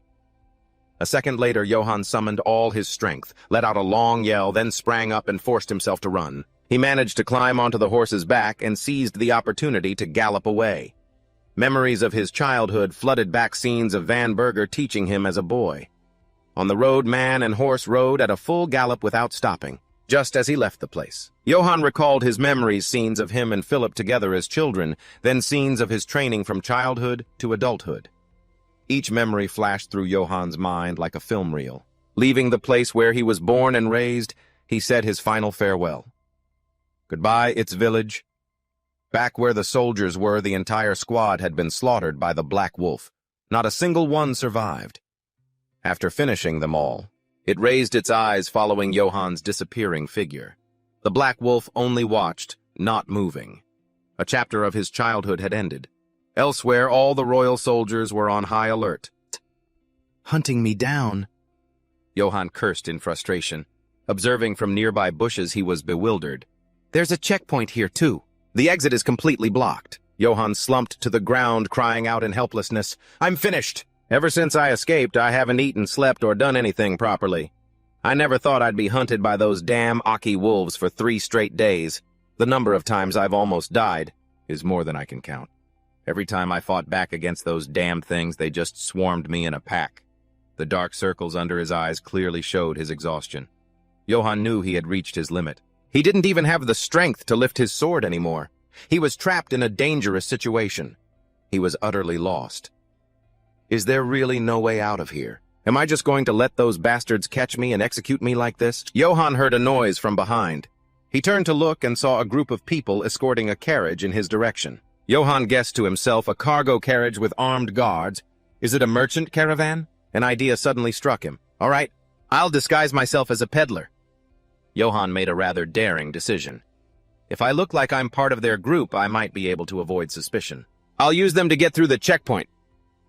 The man in the carriage was from the Katana Eldang Merchant Company.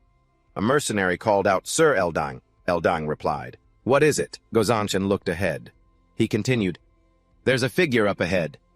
Gozanshin announced, It's a heavily armed horseman. Another member of the caravan exclaimed, What?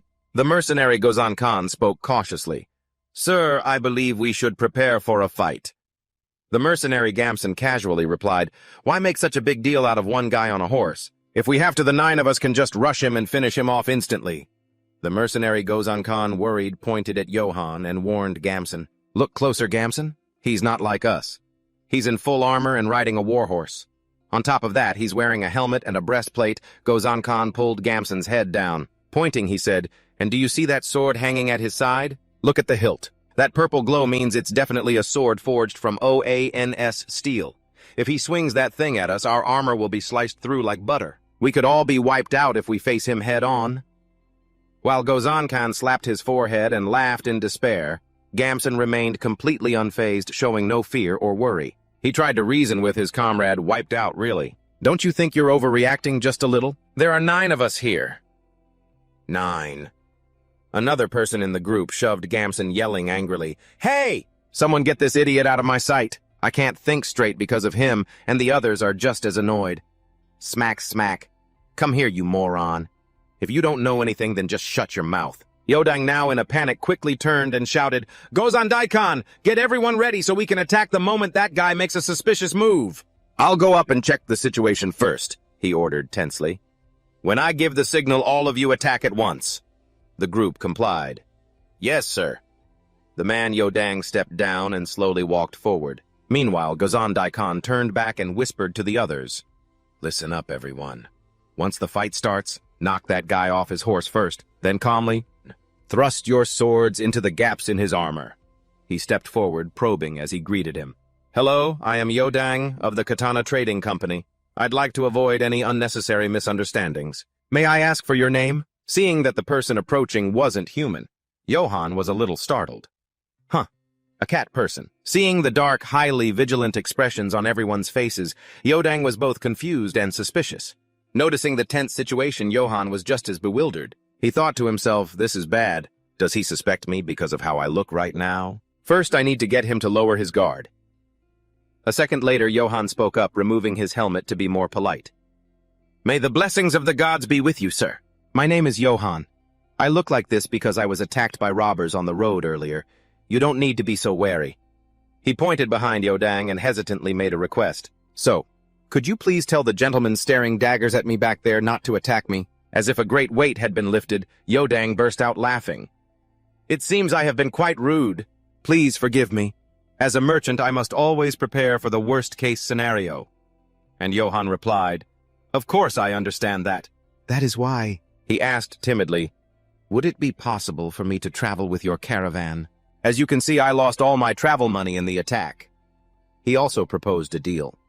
"If you could provide me with a little food and a place to sleep, I will help protect your caravan." Yodang stroked his beard, thinking, he certainly looks strong enough. He doesn't seem suspicious either. A moment later, he decided, "Very well, let's do that." Then Yodang pointed towards the back and said, "We are on our way to Masto.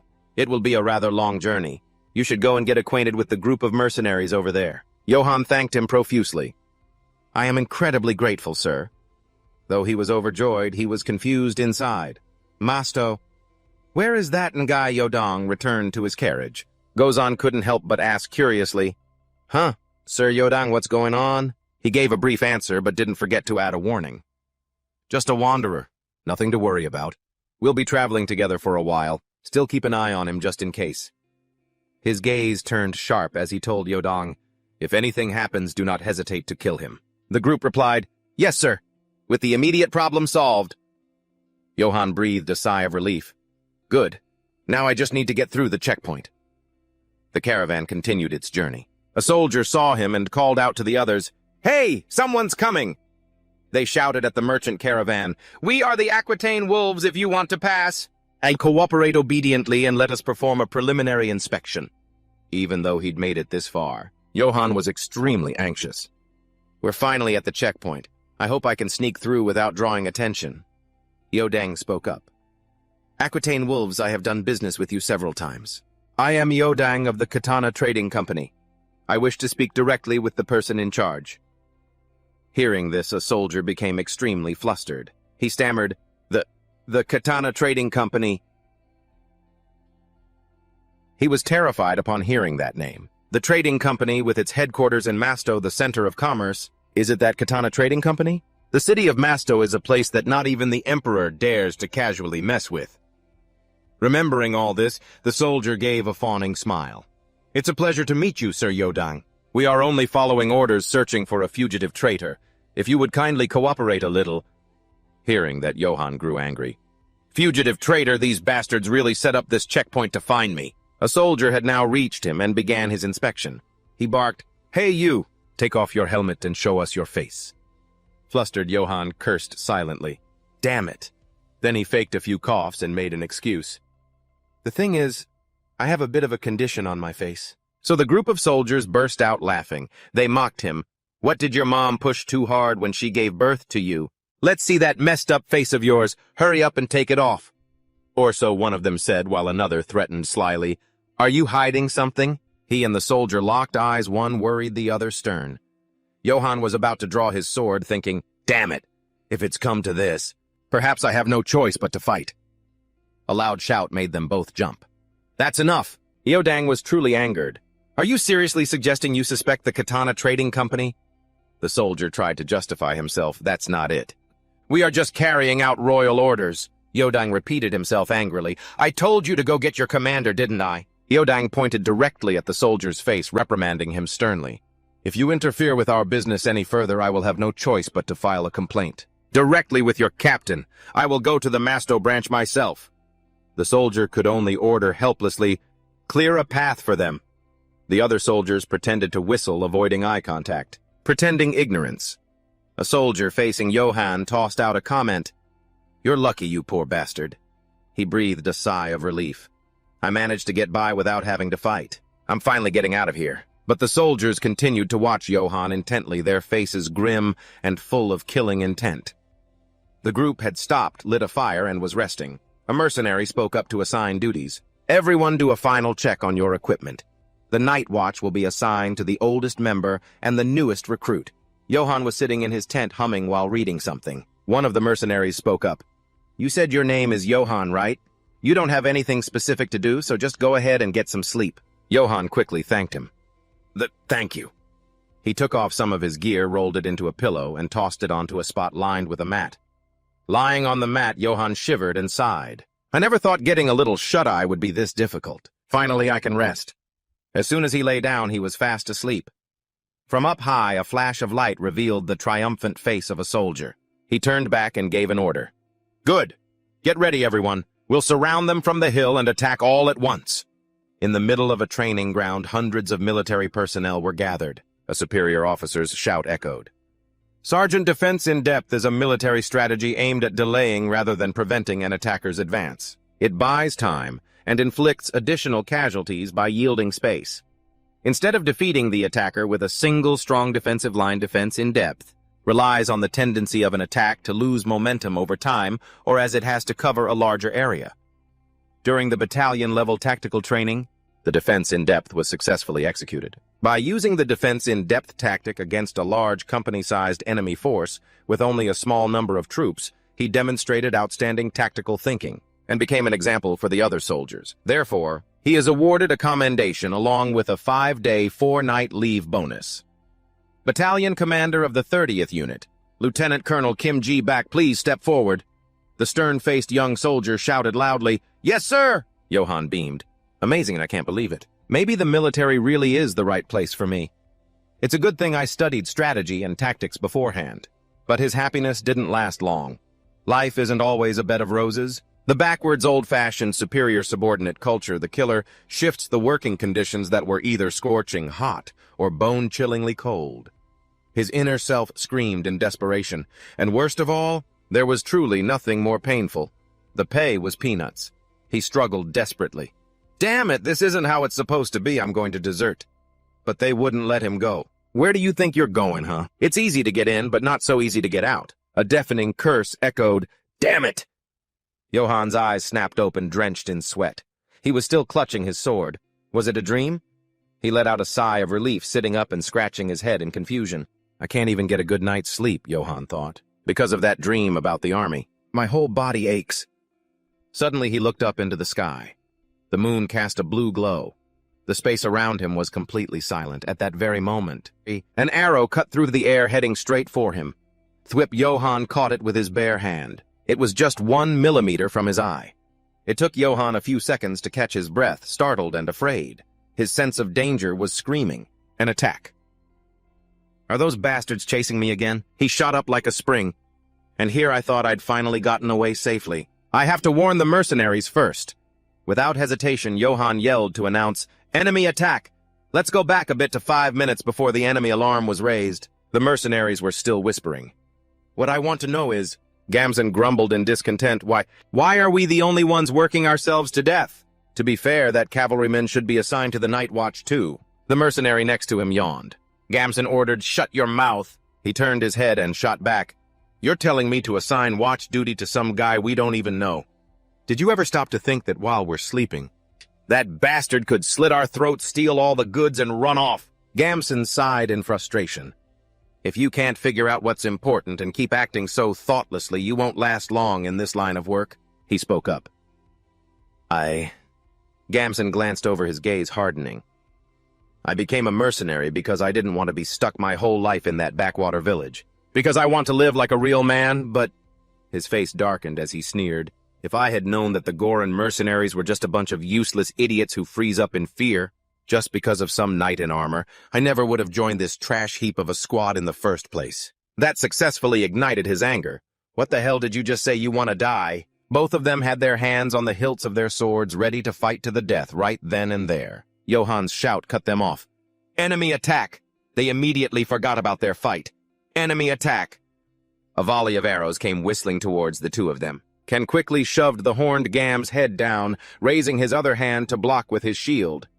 He lay there for a long while, then looked down at his wooden shield bristling with arrows. The volley was over. Ken quickly turned. "Hey, Gamson, go get the others." But the guy had already bolted. Ken furiously cursed, "Son of a bitch." Just then someone ran toward him shouting, "Ken—" Goran was relieved. "Thank the gods you're safe, that volley of arrows. It was an ambush." Then he looked around and asked, "Huh, where's Gamson?" Ken was too rushed to answer. "We'll talk about that later. Is Lord Eldon safe?" Goran nodded. "His lordship is hiding under the carriage. Anyway, prepare for battle." Just then Johan, now prepared, pointed at them. "You two over there. Goran and Ken right form a defensive circle around the carriage." Due to the urgency, Johan had unconsciously raised his voice. "We don't know which direction they'll attack from, so we must gather and fight together," but they cut him off coldly. "You think you're the one who hired us," Ken said sharply. "We'll look after ourselves. You just worry about saving your own hide." Johan's face went completely blank. The mercenaries were all donning their armor and raising their weapons and shields, preparing to fight. Despite the harsh rejection, Johan still tried to reason with them. "Ken, I've fought in a battle just like this before. Give me a shield." Eldon, still hiding under the carriage, screamed back, "Absolutely not. We don't even have enough shields for ourselves. Figure out how to survive on your own." With nothing else to do, he cursed under his breath. "Damn it! They don't trust me one bit." Suddenly, his blue eyes widened. The attackers were closing in, but what made him even more tense was, who are these guys? They're not the Grey Wolves of Aquitaine. Are they just some common bandits? At that moment, Ken took command. "Entire squad attack!" The mercenaries roared, charging into battle. Johan was stunned. "What? If you all charge forward, who's going to protect the carriage?" The battle was a chaotic mix of clashing swords and curses. "Who the hell are you bastards? How dare you ambush us?" An attacker yelled back. "Overwhelm them with numbers. There are more of us." Goran urgently shouted orders. "Hold the line. If they push us back, we're dead." Thwack! He was punched square in the face by one of them. "Shut your mouth." Seeing this, Johan grew worried. "Captain Goran!" The man on the other side pinned Goran to the ground, aimed his sword, and snarled, "Die!" A muscular figure blurred past. "Damn you!" A single decisive slash swung out. The attacker didn't even realize he'd been hit. Not just him, but several others. What? A moment later, blood sprayed everywhere. Even Johan, the one who made the strike, couldn't believe it. What in the world? He was sliced in two in the blink of an eye. The jet-black blade momentarily glowed crimson, causing the other attackers to cringe in fear. Were those ancient runes, carved on the sword, absorbing the blood? They were horrified when they realized, it's a magic sword. The enemy is armed with a magic sword.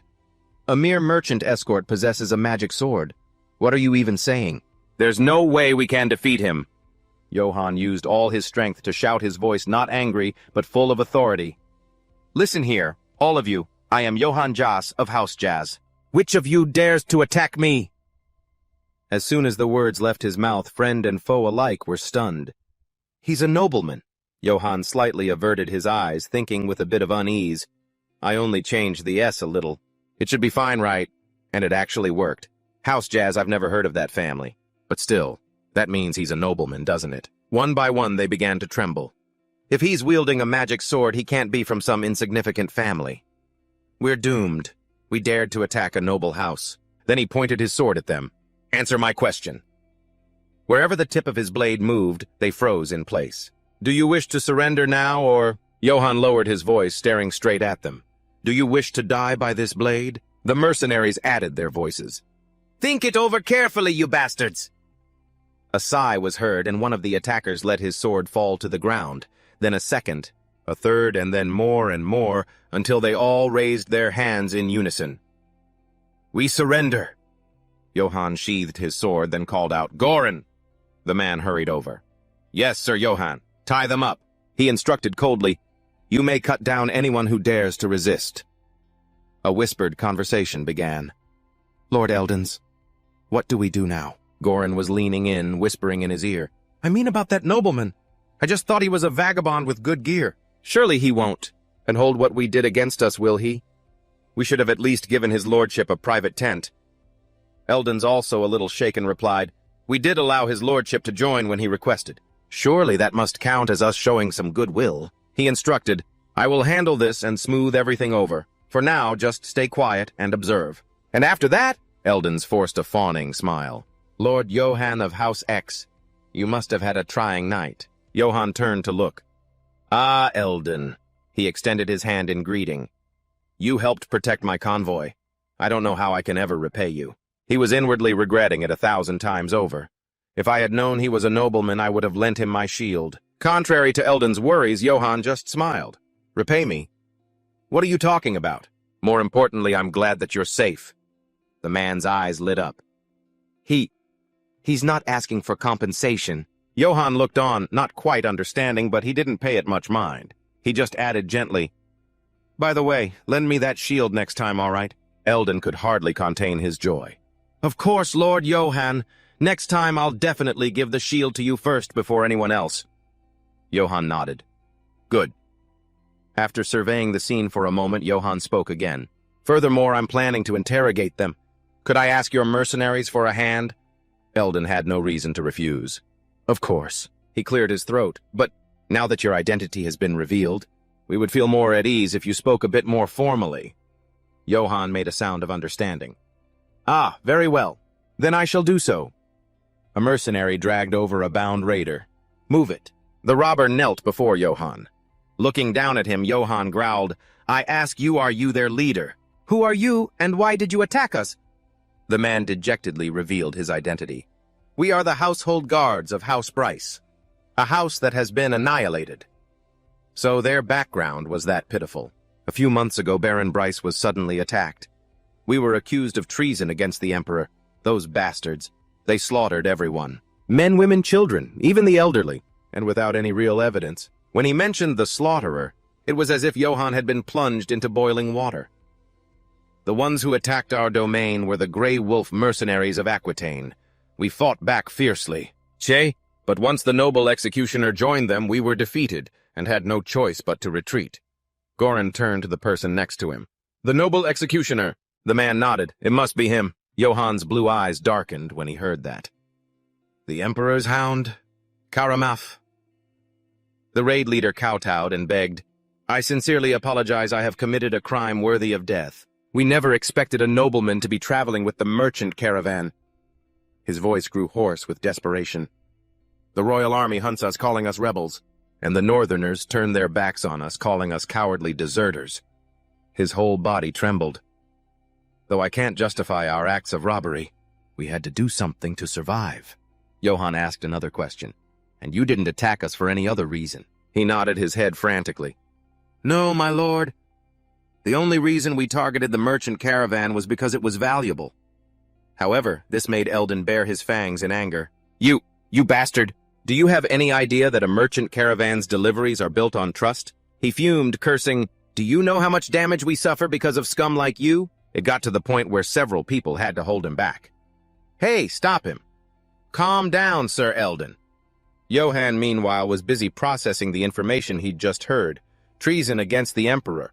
Come to think of it, when I fought Karamaf, he said it was all for the Emperor. He bit his lip. "Now I understand. The truth is finally out. There was never any treason to begin with. The Emperor just needed an excuse to purge the nobility, an excuse to unleash Karamaf." He was so furious he almost laughed. "For the Emperor? What a load of garbage. That damn bastard. He deserves the most horrible death imaginable. Johan's gaze towards the men who had just attacked him began to change. They were in the same situation as him. They were victims of power. The muscular man looked a bit conflicted. Even so, the fact is they've become robbers. I'm not sure what to do with them. Can walked up. Lord Johan, what should we do with them? Just give the order. We can beat them half to death until they tell us more. Johan quickly stopped him. No, we've already gotten all the information we need. He bowed his head in obedience. Understood. Gamson popped out of nowhere. Then let's just beat them to death. Clang, his weapon was blocked. It was Can who had stopped him. Gamson looked confused. What are you guys doing? Why are you stopping me? Can glared at him. They have surrendered to Lord Johan. We have no right to punish them. Especially you, Gamson, after you abandoned your comrades and ran. He pouted flippantly. Oh, that, yeah, of course. The bound men started to cry out.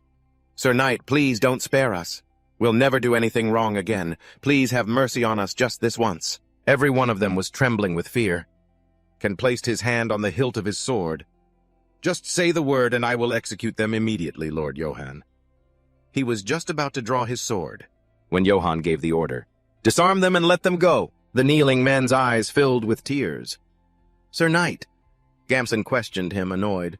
Wait, you're just going to let them go? Are you serious? He said in a stern voice. Now listen to me closely. Every word he spoke radiated a noble aura. I understand your circumstances. You've probably never done anything other than wield a weapon, but even so, robbing caravans is unacceptable. Not only that, he also expressed his empathy. I was the same. I just had to learn the skills necessary to survive. Eldon, standing to the side, was astonished. A nobleman learning skills, Johan used the group of mercenaries as an example. Look at them. Do you think these men don't resort to banditry? Because they don't know how to steal. Goran looked embarrassed. I'm Goran. I'm here because he pays handsomely.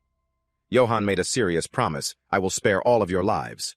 Therefore, I'll learn a trade and find a way to make a living. They were so moved that they bowed to the ground to express their gratitude. Thank you, Sir Knight. We will not forget this kindness. With everything settled, Johan sighed in relief. We should get going. I don't want to get dragged into anything like this again. He nodded enthusiastically. Yes, Sir Johan. From afar, there was a dark silhouette on a mountaintop, something that looked like a pitch-black wild wolf. However, its crimson eyes were watching everything. Before reaching Maxell, Johan's group decided to stop for a short rest in a small place called Rutback Village. Dusk fell over the area. A voice called out, Village Chief Mr. Eldons of the Katana Trading Company has arrived. I know. The Rutback Village Chief stepped out and rushed forward with open arms. It's been a few months, hasn't it? Eldons replied cheerfully. Eldons, it's great to see you. Did anything happen on your way here? Eldons shook his head evasively. Don't even ask. We ran into a band of robbers on the road. Ever since the Emperor started going mad, it feels like the bandits have been getting bolder. Bruce pointed a finger, looking exasperated. This foolish old man. If someone from the Royalist faction heard you, you'd be in big trouble for saying that. Eldons laughed heartily. However, we transported the goods safely. He recounted with a look of admiration. It was all thanks to the nobleman traveling with us. From Eldon's perspective, his eyes shone as if he were looking at an idol. He was unbelievably brave. He mused, A nobleman, you say? Come to think of it, a so-called nobleman passed through here a few weeks ago, Bruce recounted. But it turned out he was just a nobody. A small fry pretending to be a noble. Get lost, I told him, so I beat him half to death and kicked him out of the village. The story made Eldons laugh his head off. You're still as reckless as ever. Quite the hothead, aren't you, I see? He clicked his tongue. I assure you, you don't need to worry this time. He is both brave and very righteous. Eldons continued proudly, even after protecting us from the bandits. He didn't demand any reward at all. He immediately widened his eyes. What a nobleman did a favor and didn't extort you for money, that can't possibly be true. The bearded Bruce Beck thought to himself, however, this old fox isn't the type to spout nonsense. With bandits running rampant these days, if we just have that knight, and staying here it would be a huge benefit to our village. That's right. In this day and age, a true knight strong enough to wipe out an entire band of mercenaries would be a powerful asset for our security. He quickly turned to ask, thinking it was the perfect time. Since he's here, why don't you have him stay for a few days? Ah, no, forget that. Have him stay for a few weeks and rest comfortably. You yourself just said that the bandits have been getting out of hand lately. Eldon shook his head politely. I can't, village chief. I couldn't possibly impose on you. He immediately threw an arm around his neck. Impose between you and me? What's there to impose about? Even though our relationship is one of shameless haggling in broad daylight, in reality, we both have our own agendas. This wrinkly, bald old man is trying to steal my companion. The chief was smiling, but he wasn't happy inside. Look at this hairy rug trying to get in my way. The Rutback chief cleared his throat. So where is this precious nobleman of yours? Meanwhile, the precious nobleman they were talking about, Johann, was sitting slumped under a tree, groaning. He thought to himself, I'm about to starve to death. It seemed he was about to die on the streets like a beggar. Just then Goran approached. Sir Johann. Johann looked up, his eyes lifeless. What is it? He suddenly held something out. Please take this. When he opened it, Goran politely explained, This is the money you've earned, sir. The sight of the money seemed to re-energize Johann completely. Goran scratched his head. We sold off all the bandits' assets and weapons. It's not a fortune, but it's a pretty hefty sum, sir. He asked in disbelief, You didn't take a single coin for yourselves. The man affirmed very seriously, You're the one who captured them, sir, so of course not. For a moment, Johann was at a loss for words. Then he held out the bag. Take this and divide it among your men. Goran was stunned. What? Confused Goran gestured. No, this is far too much. They surrendered to you, Sir Johann. By rights, all the spoils of war should be yours. It's fine, Johann reassured him. Don't worry about it. Tossing a few small coins in his hand, Johann said while silently shedding tears, I've already taken my share. The amount was so small that Goran was shocked. You're only taking that much, he forced a smile. I told you it's fine. But inwardly he was crying a river.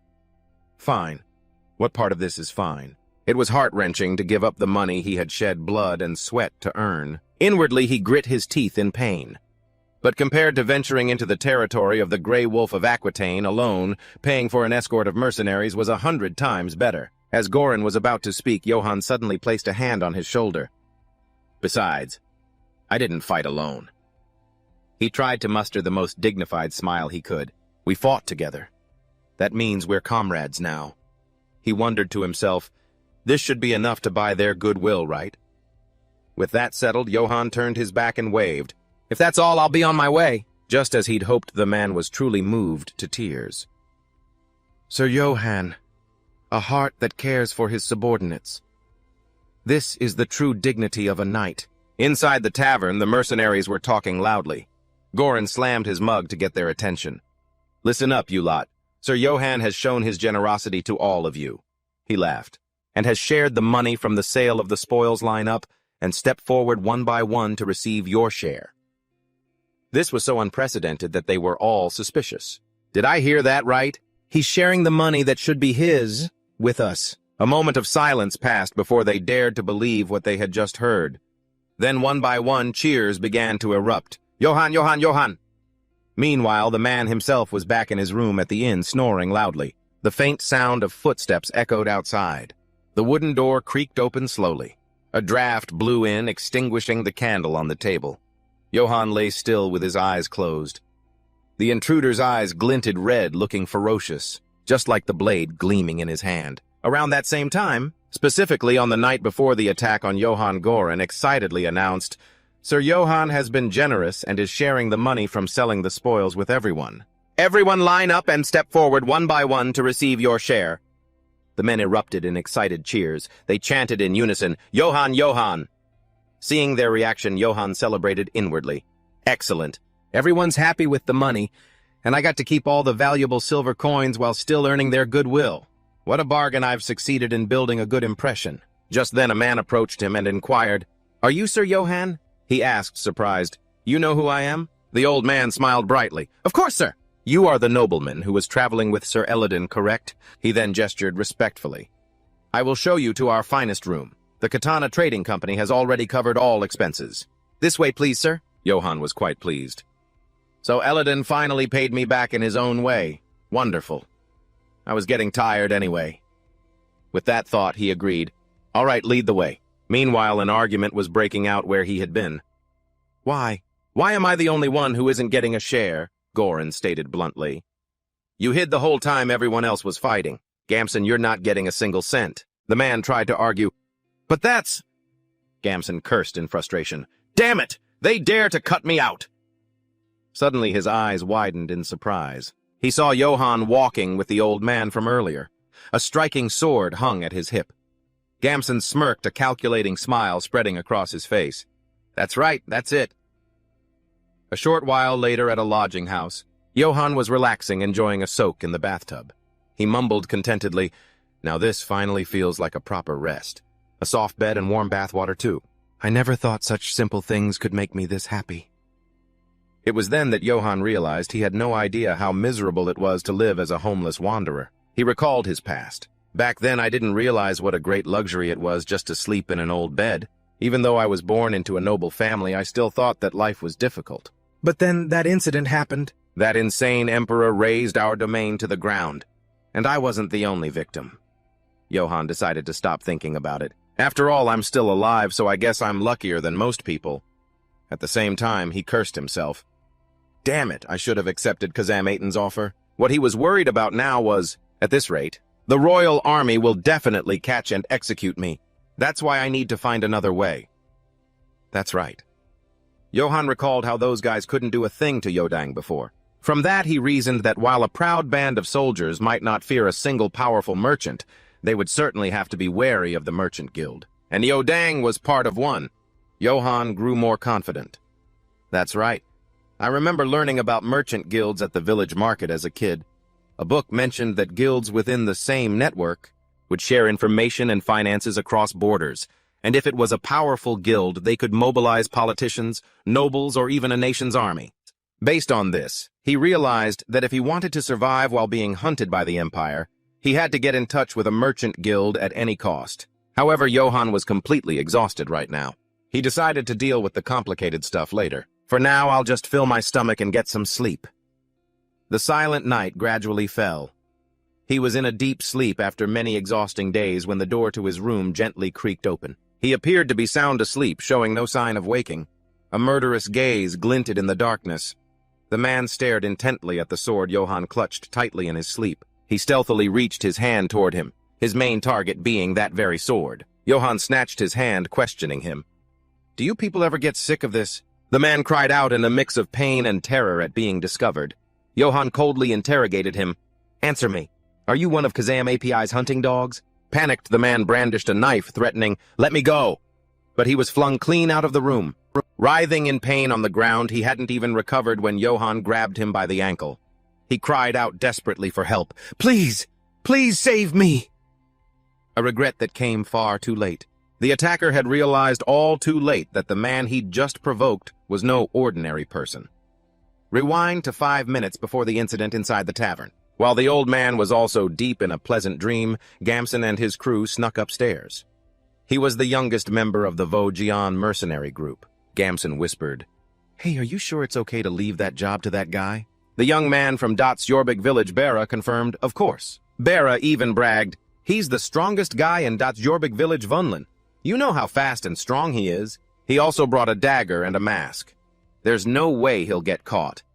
At the same time, he figured Bayo must be stealing the horse just as planned. As expected, the horse fanatic of Dot's Yorbik village, Bayo, was mesmerized. "So this is a war horse. It looks incredibly fierce." Unable to resist, Bayo mounted it for a test ride. "Easy now, fella." He was also very curious.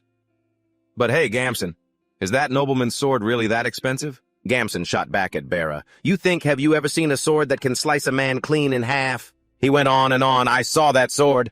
It split an armored soldier right in two. A sword with that kind of power can't be cheap." At the same time, he was scornful, thinking that the knight was nothing without his sword. However, a series of loud noises drew the attention of them both. Vunlin was tumbling to the ground as he was dragged into the room. Vunlin screamed his lungs out, "Please save me!" Witnessing the scene, Gamson was scared out of his wits. Seeing him frozen stiff, Bera yelled repeatedly, "Gamson, what the hell is going on?" Gamson panicked and ran. "I don't know, run if you want to live." He was flustered, calling out to Gamson. As he fled, only one thought crossed his mind: we're done for. A gut feeling told him that something was wrong. The old man was also woken up. "Who are you people?" The old man stubbornly called after the two. "Who are you?" "Wait! "Is that you, Bera?" Bera quickly denied it. "I'm not Bera." The old man snapped. "You idiots, what kind of stunt are you pulling now?" The two of them quickly ran to the rendezvous point. They frantically called for Bayo. Bayo replied cheerfully, "You guys are finally—" He was panting. Gamson cut him off. "Shut your mouth and get ready to go." "Hurry up!" Bayo asked, bewildered. "What's wrong?" Right after that, he asked Bera, "Where's Vunlin?" Bera hesitated. "He's—" The other guy cut in again. "That guy's dead. Or he's about to be fucking dead." At the same time, he urged them on impatiently. "What are you doing? I told you to get ready to run. Get on the horses now." He quickly complied. Bayo still refused to leave. "What about Vunlin?" Gamson shrieked in a panic. "That damn nobleman! He could follow us all the way here. Hurry, hurry, hurry up." Bayo was still stubborn. "No way I can't leave without Vunlin." At the southern hills, a gloomy scene unfolded. An old tree was full of hanging bodies. Black crows flew wildly around the corpses. Two men were doing something. Near the southern edge of the Holy Kingdom, a soldier with a wooden mallet drove a post forcefully into the ground. His movements were so decisive you could tell it wasn't his first time doing this. Two soldiers stood looking at the newly completed wooden sign. They nodded, checking their work. "All done. Did you hammer the post in firmly?" "Yeah, it's solid." The wooden sign clearly displayed a warning notice. "These men stole the property of a nobleman. By my decree, they have been punished and hanged here." The two soldiers carefully read each line on the sign. "The Emperor of the Holy Kingdom of Kasagon Biralfu, R.K." After reading, they turned their heads to look up at the bodies swaying in the wind. The silence was suffocating. Then one man spoke, breaking the silence. "What did they steal to end up getting hanged like this?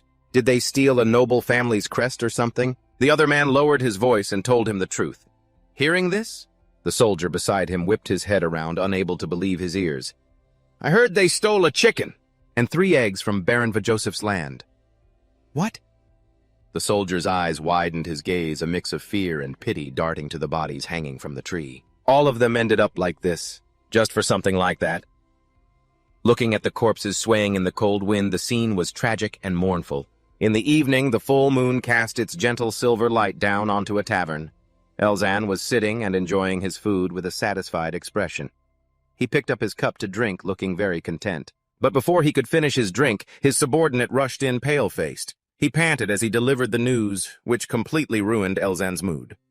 He let out a long sigh. Then he wearily reported, "Lord Elzan, we have a problem." "What is it?" the subordinate quickly reported with a grave expression.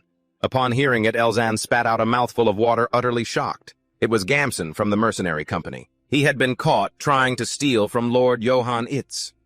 Immediately after Elzan shot to his feet, his face contorted. His brain short-circuited from the shock as he yelled, "What?" After calming down, Elzan sat back down, picked up his glass, and rested his forehead in his hand, letting out a heavy sigh. "Damn it. This is big trouble. I was hoping we could sweet-talk Lord Johann into coming with us to Masto." He propped his chin on his hand, his gaze distant, trying to find a way to survive this. The drama with these nobles is as tense as a drawn bowstring. Then Elzan suddenly stood up, pointed, and ordered his subordinate, calmly saying, "Arrest Gamson immediately. The rest of you will act as if you have nothing to do with this matter." Hearing this, the subordinate was filled with awe at his composure.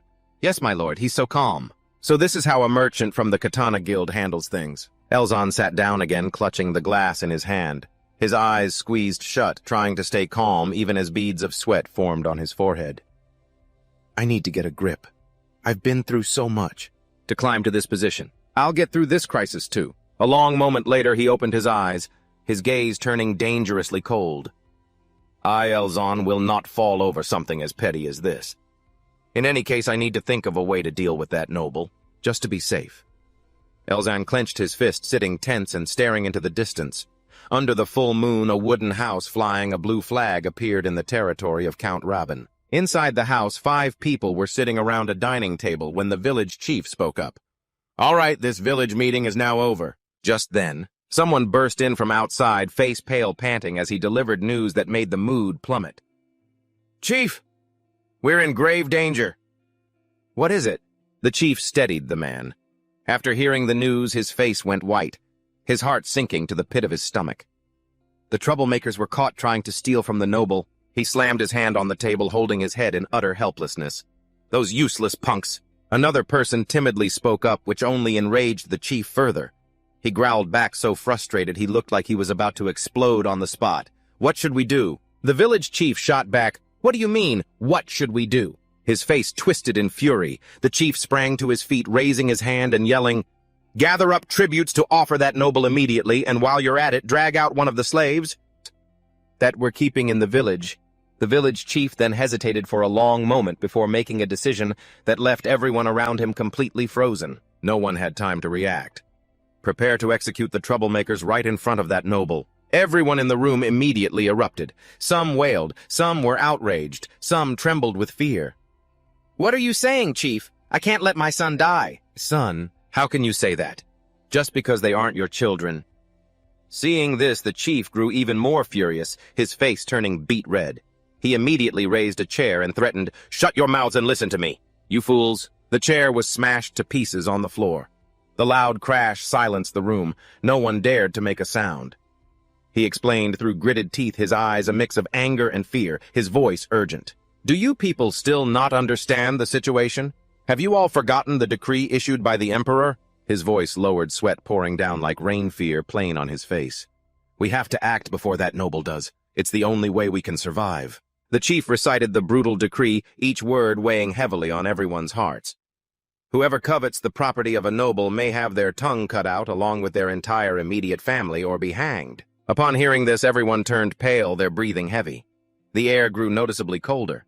In some places, entire families have been wiped out because of that senseless decree. Then he continued through gritted teeth, his voice trembling with long-suppressed rage and injustice. "Simply because they asked for 1 chicken and 3 eggs in place of unpaid wages. All nobles are like that." The chief looked around the room, his eyes sharp and cold as he asked, "Now what do you think the noble your children just provoked is going to do?" The chief imagined Johann's face and the punishments for their crime, and a cold sweat broke out as his heart pounded. "You have offended a noble, so he will find a way to punish you. He could even chop off the hands of everyone in this village, all while rambling on about knightly honor." But one of the men in the crowd trembled as he argued back, "But this is Count Raven's territory, no matter how powerful that noble's family is. If we appeal to the Count for help—" Hearing this, the chief pointed straight at him, his voice dripping with frustration and contempt. "Nobles only care about their little games of honor. Do you really think they care whether we live or die?" Then he slammed his hand on the table and roared, "Wake up, you idiots!" The parents of the condemned children burst into tears, their choked sobs filling the house, which was submerged in a heavy, desperate atmosphere. Then the chief lowered his head, his voice growing hoarse. The anguish on his face was impossible to hide. "Do you think this is easy for me?" He sighed, helpless. "What other choice do we have? The whole village will live if those kids die. I'm sorry that I have to sacrifice your children, but this decision is for the sake of the entire village. Just accept it." The villagers moved to where the children were tied up. 4 kids were bound tightly on the ground, their faces bruised and tear-streaked. Johann sat on a chair, his expression stern, his presence intimidating. But inside his head, his thoughts were completely different. "Damn it, this has gone way too far." Johann closed his eyes, not knowing whether to laugh or cry. He thought it was an assassin sent by the emperor, but it turned out to be just some village brats trying to steal his sword. It does look expensive. Thinking about how the sword was almost stolen, he felt a bit of sympathy. They probably did it because they were drawn to this sword. I should probably hide it from now on. He saw the children crying and felt a little guilty. It was partly his fault for carrying a sword like this around. I'll just parade around, scare them a little, and then let them go. He sat down, resting his hand on the sword, and sighed helplessly. "Pardon me." The village chief trembled as he stepped forward. Forcing a strained smile, he asked quietly, "Esteemed Sir Johann, are you all right?" Hearing the question, Johann's face hardened. With a fierce expression, he replied, "I am not all right at all." He stared intently at the kids, his eyes sharp. "So this is how you welcome a sleeping guest in the village of Duisburg, by holding a knife to their throat and rummaging through their belongings. Is that it?" At that, the village chief dropped to his knees and slammed his forehead hard against the ground. "I am truly sorry." His forehead now red from the impact. He looked up, his voice trembling and fear etched all over his face. "It's all my fault for not managing these fools properly." Johann saw that the other party had admitted their fault, so he didn't press the issue further. He waved his hand and said, "That's enough. All right, just be more careful next time. You can all leave. But just as he finished speaking, the chief pulled out a knife which made him jump in surprise. He grabbed the head of one of the children who had offended, raised the knife high, and prepared to strike. I will personally atone for this by cutting off the heads of these wretches for your honor. Seeing this, Johann hastily raised his hand to stop him. This crazy old man is making things worse. Stop. That's not what I meant at all. But the village chief misunderstood. His hand trembling, he pressed the knife against the child's neck, making the child sob in fear. Sir Johann, those who have sullied your honor deserve to die. Atanka, please don't do it. Please spare us. I'm sorry, Vunlin, he said softly, then swung his hand down decisively. Seeing this, the mother clutched her head and screamed, covering her eyes, unable to watch. I'm so sorry, my son, Johann roared in anger. Didn't you hear me say stop? The village chief froze his hand, trembling uncontrollably. Seeing Johann's furious expression, the chief stopped dead in his tracks, his whole body shaking as cold sweat streamed down his pale face. The surrounding villagers also fell silent. No one dared to even breathe loudly in the face of Johann's anger. A tense atmosphere enveloped them, and he shouted furiously, Have you all lost your minds? You're going to kill someone over something so childish? Johann looked sternly at the villagers, his voice low. If you want them to pay for their crimes, then make them pay with money. A villager stood silent. His jaw dropped, unable to comprehend what was happening, clearly not processing this logic. Seeing no reaction from the crowd, Johann frowned slightly, a flicker of worry in his mind. Was that too obvious? He cleared his throat a few times to regain his composure. I will say it again. Then he said seriously, How can honor be more precious than a person's life? Untie them now and get out of here, all of you. The knife fell to the ground, its metallic clang echoing dryly in the silence. The village chief collapsed to his knees, looking up at Johann with trembling hands, as if he were looking at a savior. Sir Johann, I never imagined you would make such a noble decision. The children's parents rushed forward, hugging their children tightly, sobbing with both fear and relief. But among them was one lone child with no relative running to him, a look of annoyance on his face. My son, I'm so sorry. I'm truly sorry, Mom. I'm so glad you're safe. The village chief was still emotional, thinking to himself, I can't believe it. A nobleman like him actually exists. Eldon was telling the truth. I'm sorry, Eldon, for thinking about skinning you one day. The children and their families bowed their heads to thank Johann. Thank you, sir. Sir Johann, we will never forget your kindness. Then a child spoke up, apologizing to Johann for his mistake, his voice trembling. Seeing this, the blond boy was startled. I didn't realize what an esteemed nobleman you were, and I almost became a victim of my own ignorance. I am truly sorry, Sir Johann. Then his father smacked him on the head while the blond one spat contemptuously. You brats got lucky. If it were any other night, you'd be dead in a very gruesome way. Suddenly, Can walked towards the blond kid with a knife. Seeing this, the blond kid scowled impatiently and said, Oh, for crying out loud! Finally, hurry up and untie me, will you? His mind was filled with frustration, cursing his own bad luck for choosing the wrong path. Damn it all, I never should have joined this unlucky mercenary band. Before he could finish his thought, the kid yelped as Can grabbed his hair and held a knife to his neck. He shouted, I may have been caught this time, but next time I'll definitely... Can leaned in close and advised in a low voice, Relax, it'll be easier for you that way. The kid panicked and screamed, What the hell are you talking about? But before he could finish his sentence, sliced blood splattered everywhere. Johann turned his head and witnessed the scene before him, his entire body frozen stiff. He was stunned, unable to process it. Johann's eyes widened. His mind went blank, unable to believe what had just happened. Red blood sprayed everywhere as the man slowly crumpled and fell, his head hitting the ground. His eyes, now white, rolled back into his head. The man was sent to his grave as a stream of red blood flowed from his body onto the ground. The knife, still stained with the man's blood, also dripped onto the ground drop by drop. Johann was horrified by the sight. He demanded in shock, What the hell do you think you're doing? Ken slowly turned his head to look at him and said nonchalantly, By decree of the Holy Emperor, I have executed the one who coveted a nobleman's property. These heartless words of his left everyone utterly horrified. Johann, angered coldly, reminded them, It seems you don't take my words seriously. I made it perfectly clear that I did not want to see their bloodshed. Seeing his darkened expression, Gozan grew a little tense and afraid. Elzan was still gaping, too stunned to have recovered his senses. Ken stated his case firmly, Sir Johann, even mercenaries have honor and rules they must abide by. Gamson's cowardly actions trampled on both the honor and the lives of our mercenary corps. I am simply upholding the honor and rules of our corps. As he spoke, he walked over to Johann. He turned the knife around, offering the hilt to him. Johann stared at the knife presented before him, his feelings suddenly becoming complicated. Ken made a direct offer to him. If you still believe that I have defied your authority, then please punish me. I will accept any punishment you see fit. Johann froze for a moment, caught in a dilemma. Calming himself, he thought, he's right, mercenaries have their own pride. Ken is trying to protect that honor with his life. After a moment, he reached out his hand as if to take the hilt from him. Seeing this action, Elzan was so anxious she hardly dared to breathe. The others also watched tensely, waiting for his next move. Gazan quietly called out, "Can," but he didn't do what everyone expected.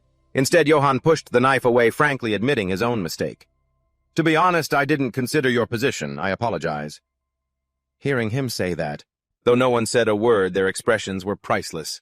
From Gozan to Elzan, their eyes looked like they were about to pop out, jaws hanging open in shock. Even Can was stunned, frozen stiff. It was as if in that moment they all shared the same thought. A nobleman is apologizing. Johann broke the silence, reminding Can put the knife away. He finally came to his senses. As he sheathed his knife, he stammered, My apologies, right away." Then he hurriedly bowed, sincerely thanking him. "Thank you for your understanding, Sir Johann." Gozan couldn't hold back any longer and rushed to Can's side. Half worried, half annoyed, he whispered, "What the hell were you just doing? Do you have any idea how reckless it is to confront a nobleman?" Can rubbed his neck and whispered to Gozan, "If I ever do that again, just kick me in the ass." After witnessing the whole thing, Elzan was trembling. Moved and full of admiration, he thought, this nobleman is completely different. He's an upright and courageous noble, yet he doesn't abuse his authority. How can someone like him still exist? Could it be that he came from a monastery somewhere? The more he thought, the more a look of adoration for Johann shone in his eyes. With his mind made up, Elzan schemed, "If I introduce Sir Johann to the Katana Merchant Guild, my reputation will soar even higher. I must make him an ally by any means necessary." The sun began to set behind the mountains.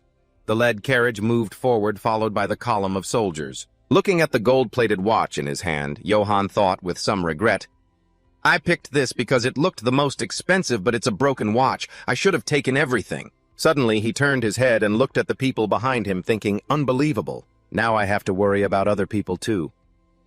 Golden noticed his gaze and spoke up respectfully. "Sir Johann." Johann unconsciously recalled what had happened earlier. At the village gate, a deep, hoarse voice had called out to him, "Sir Johann!" Atanka eagerly brought several valuable items before him, followed by none other than Golden. Atanka said with fawning reverence, "Sir, these are gifts the villagers have prepared to show their gratitude to you." Johann asked with curiosity, "What are these things?" As he spoke, he casually picked up the shiniest gold-plated watch. He asked the man, "A watch you have such a valuable item here?" Seeing him take the watch, Atanka said fawningly, "You know of it, sir, as expected of a nobleman's eye." Then he pointed to the filthy Golden beside him and said with certainty, "Please accept this slave as well. He may not look like much, but he knows the local geography very well. I'm certain he will be of use to you." Looking down at the boy, Johann felt a stir of concern, thinking, "This is the first time I've seen a slave in such a terrible state. If he's left like this, the kid's life will be in danger."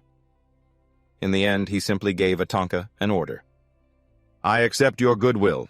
While we prepare to leave, get him washed and find him something to eat." Atanka replied cheerfully, "I understand." With that, he turned to the boy. "Cheer up, Golden. The esteemed Sir Johann has accepted you." Golden's eyes glistened as he finally dared to look up. Back in the present, Johann felt a little awkward, thinking, "Even though I took the kid in, I don't feel very comfortable using a slave." There's also something very strange about the kid's eyes. Night had fallen, a crescent moon hanging high in the sky. Their group had no choice but to set up camp to rest on the road. They chattered and joked happily, "I can't believe we're having meat and soup while we're on the road like this. It's all thanks to Sir Johann's share of the spoils. My respect for Sir Johann has grown even more. Don't you dare drink a single drop of wine." Of course, Can. Johann was sitting silently looking at the sword in his hand when a voice called out to him. "Master!" He lifted his head to look. It turned out to be Golden. He brought food and drink to Johann and said with a polite smile, "I've brought you your meal, sir." Johann just gave a short, "Thank you," then pointed at him and said, "You're Golden, aren't you? Change how you address me. You can just call me by my name." He became flustered, his cheeks suddenly turning red as he stammered, Yes! Your name, oh, okay, if you insist, sir." "Thank you, Sir Johann." Seeing him act like this, Johann was speechless and thought to himself, "What's with this kid? Is he a girl or something? He's so timid." When Golden sat down next to him, Johann took the initiative to ask, "Anyway, how does a kid who knows so much about geography end up as a slave?" Golden evasively gave a brief reply, "It's not a very pleasant story, sir, and it's not really worth telling." Thinking he had touched upon a painful memory, Johann tried to comfort him. "I've got more than a few unpleasant stories of my own, you know." Hearing this, Golden couldn't contain his curiosity and asked, "Bad things happen to you too, even though you're a nobleman?" Johann fell silent, unsure of how to explain. He changed the subject back to the boy. "I want to hear your story first." Golden was reluctant, but he agreed. "All right." Then he began to tell his story. "I was originally a traveling merchant specializing in transporting and reselling weapons in the eastern region. I mostly delivered weapons made by blacksmiths to the nearby areas. Then on the orders of a nobleman, I got involved in gold smuggling." He stopped there, so Johann pressed on, "Gold smuggling that carries the death penalty at a minimum. You're lucky you even survived, but why would a weapons merchant get involved in smuggling? And you seem far too young for that." Golden explained honestly, "I needed a lot of money to send back to my family. My younger siblings were sick and starving, so I kept transporting the gold that the nobleman ordered me to hide. It was an extremely risky job, but given his dire situation, he took it."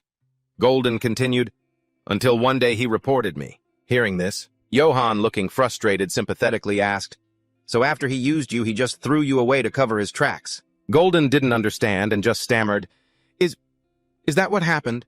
Johann then asked, "Didn't you demand a trial?" Golden scratched his head and said hesitantly, "Because of the Emperor's decree, I wasn't even given the right to speak."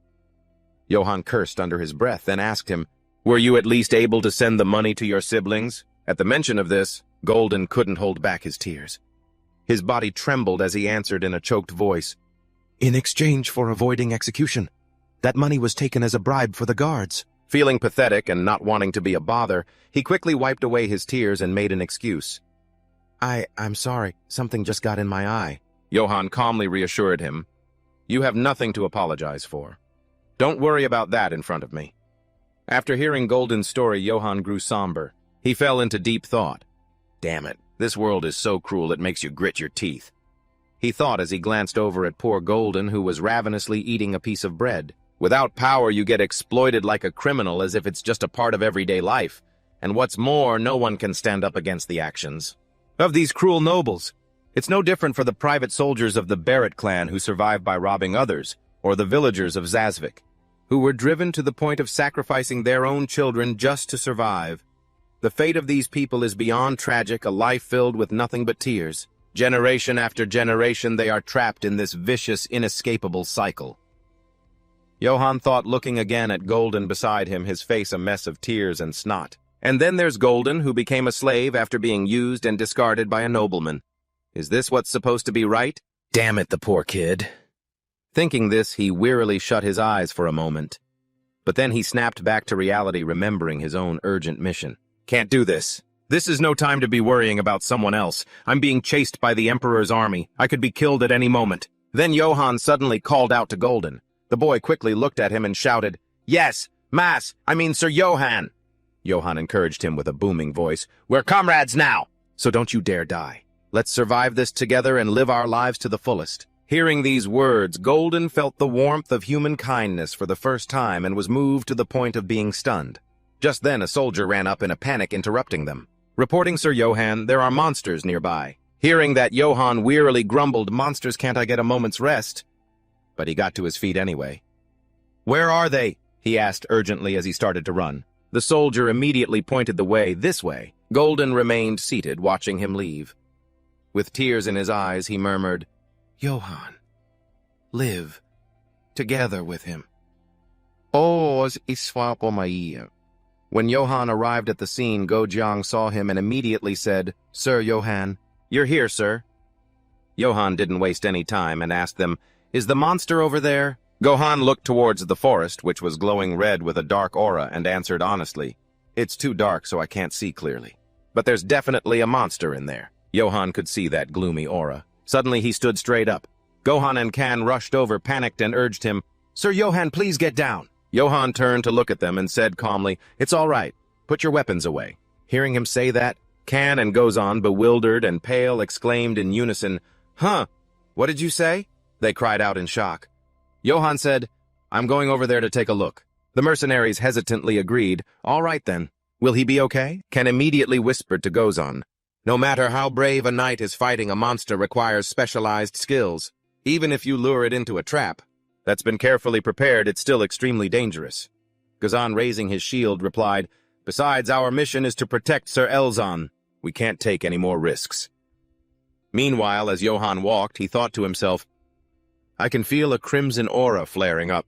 He noted a familiar pressure, one that could freeze a person's heart. A red glint flashed from the darkness. Johann thought, "Those bright red eyes really stand out in the dark."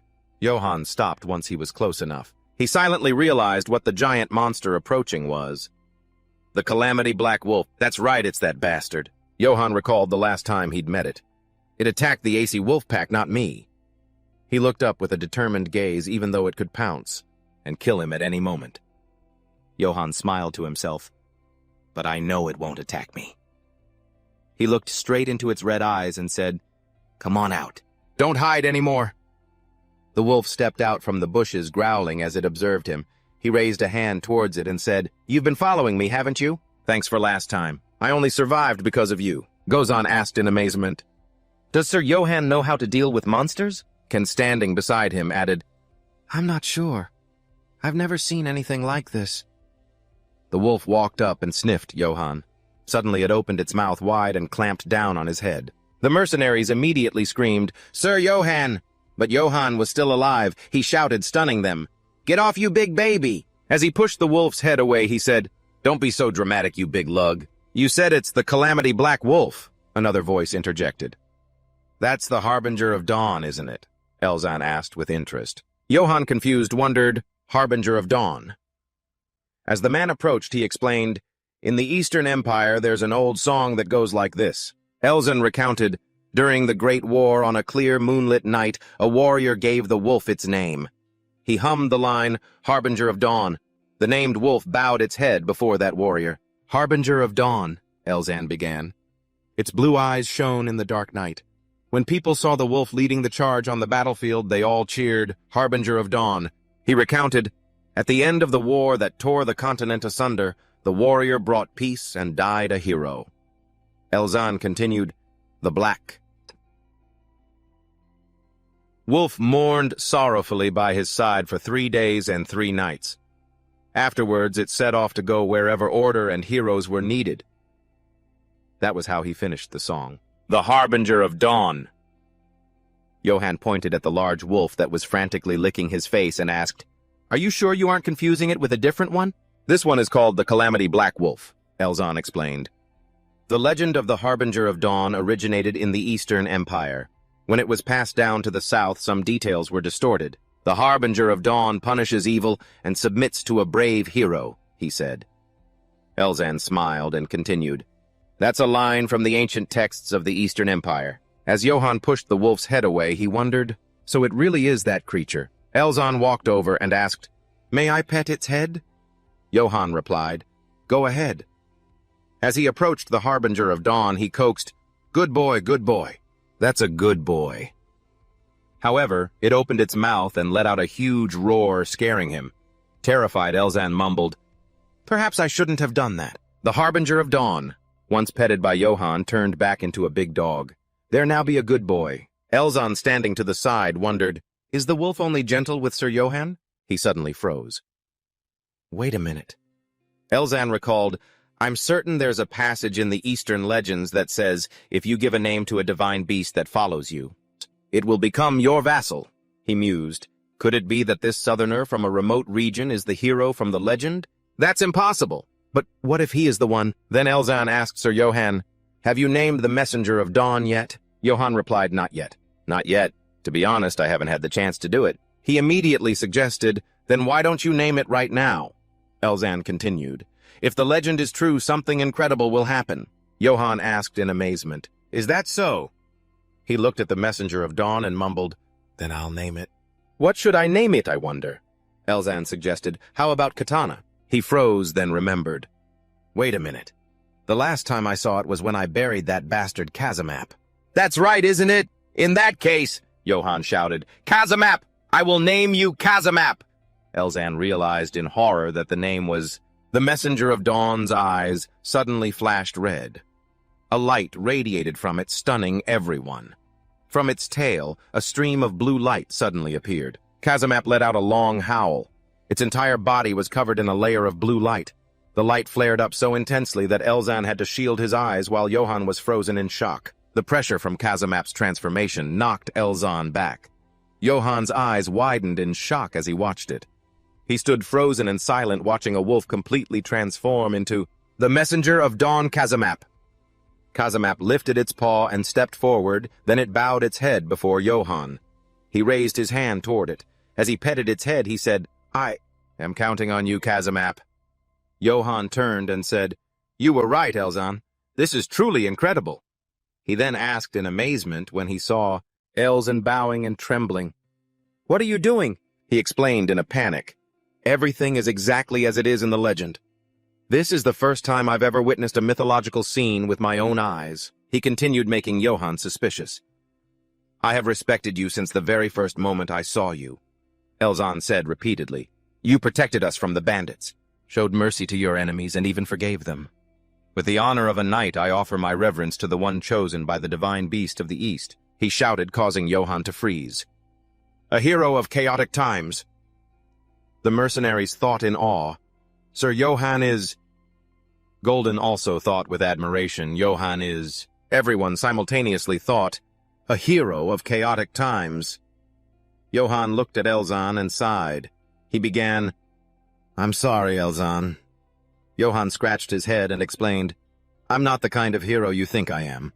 I'm just a wanderer from a small family who has to worry about where my next meal is coming from. He silently added, on top of that, I'm also a wanted man for beating that Kazamap guy to death. Johann said, I'm sorry to disappoint you, Elzan. He immediately cried out, Not at all, Sir Johann. Elzan asked respectfully, In any case, may I have your permission to introduce you to the Masto Merchant Guild, so that I can at least repay the kindness you've shown us? Hearing this, Johann wondered, You did say you were on your way to Masto when we first met. Right.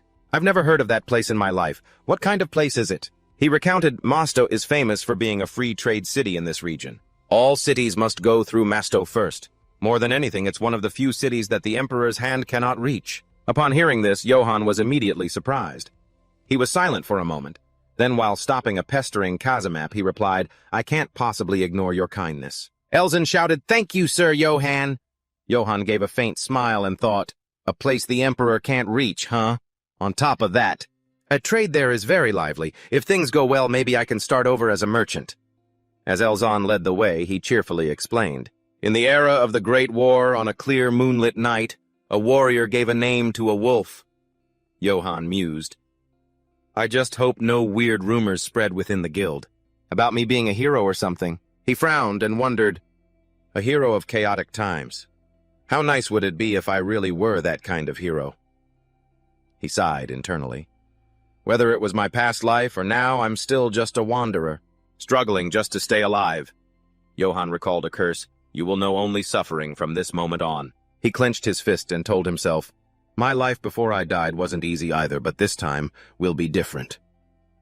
He resolved internally, this time I will move forward step by step with my own will. Johann thought of a large, prosperous city. Let's go. To the city of wealthy merchants, Masto, Johann exclaimed in amazement. So this is Masto. Golden, standing beside him, said with admiration, I never thought I'd be able to come back to this place. He looked at the people bustling through the market and thought, since we're in a trade city, we should do some shopping. At that moment, Kazamap had transformed into the size of an adorable little dog. Seeing it run off, Johann called out, Hey, what are you doing over there? It went up to a woman. As she petted its head, she praised, Oh my, you really are an adorable little thing. Want a little bite to eat? Johann pressed his lips, thinking, That's right. To other people, he's just an adorable little puppy, huh? Well, for now, anyway. One day before entering Masto, Johann stood pensively looking at Kazimap. He gently called out to him. Gesturing with his hands, he asked, "A puppy about this big would probably be fine. But if a monster like you enters the city, it'll cause a huge commotion. Can you wait outside the city?" Kazimap barked once in reply as if to say he could do it. A stream of light enveloped Kazimap. To Johann's astonishment, its body grew smaller and smaller until it became an adorable little dog. It lifted its head and barked as if to report. Johann exclaimed in shock, "You can shrink! Is this also one of the abilities of a divine beast?"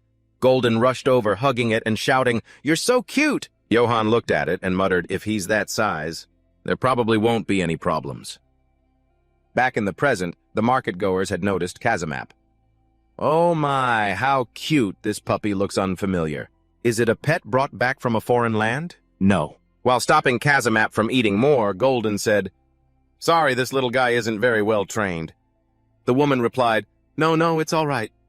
Johann watched him and thought, attracting attention. "Isn't good for us. We need to get out of here quickly. After all, we're still being pursued." Suddenly, someone called out to him. "Sir Johann," Golden suggested, "if you buy a large bag that can hold our luggage, oil, and vinegar, I can handle all the equipment." Johann replied, "Now that you mention it, you used to be an equipment merchant, didn't you?" He took out the silver coins and wondered, "But we only have 4 silver coins left. Can we really buy everything we need with just this much money?" The boy raised his hand and took 1 silver coin from him. "I, Golden." He looked at Johann and declared confidently, "Promise to bring back everything I mentioned with just this 1 silver coin." Johann smiled and said, "Don't overdo it." He didn't believe him, thinking, what can a kid even do with just 1 silver coin? 50 minutes later, a large backpack stuffed with goods was placed down heavily in front of him. Golden wiped the sweat from his forehead and said, "This should be enough." Standing beside him, Johann was silently astonished. He couldn't believe the kid had bought everything with just 1 silver coin. He glanced at the small belt pouch he had been wearing first. "We bought a tactical pouch." Johann then looked at Golden and his large supply backpack.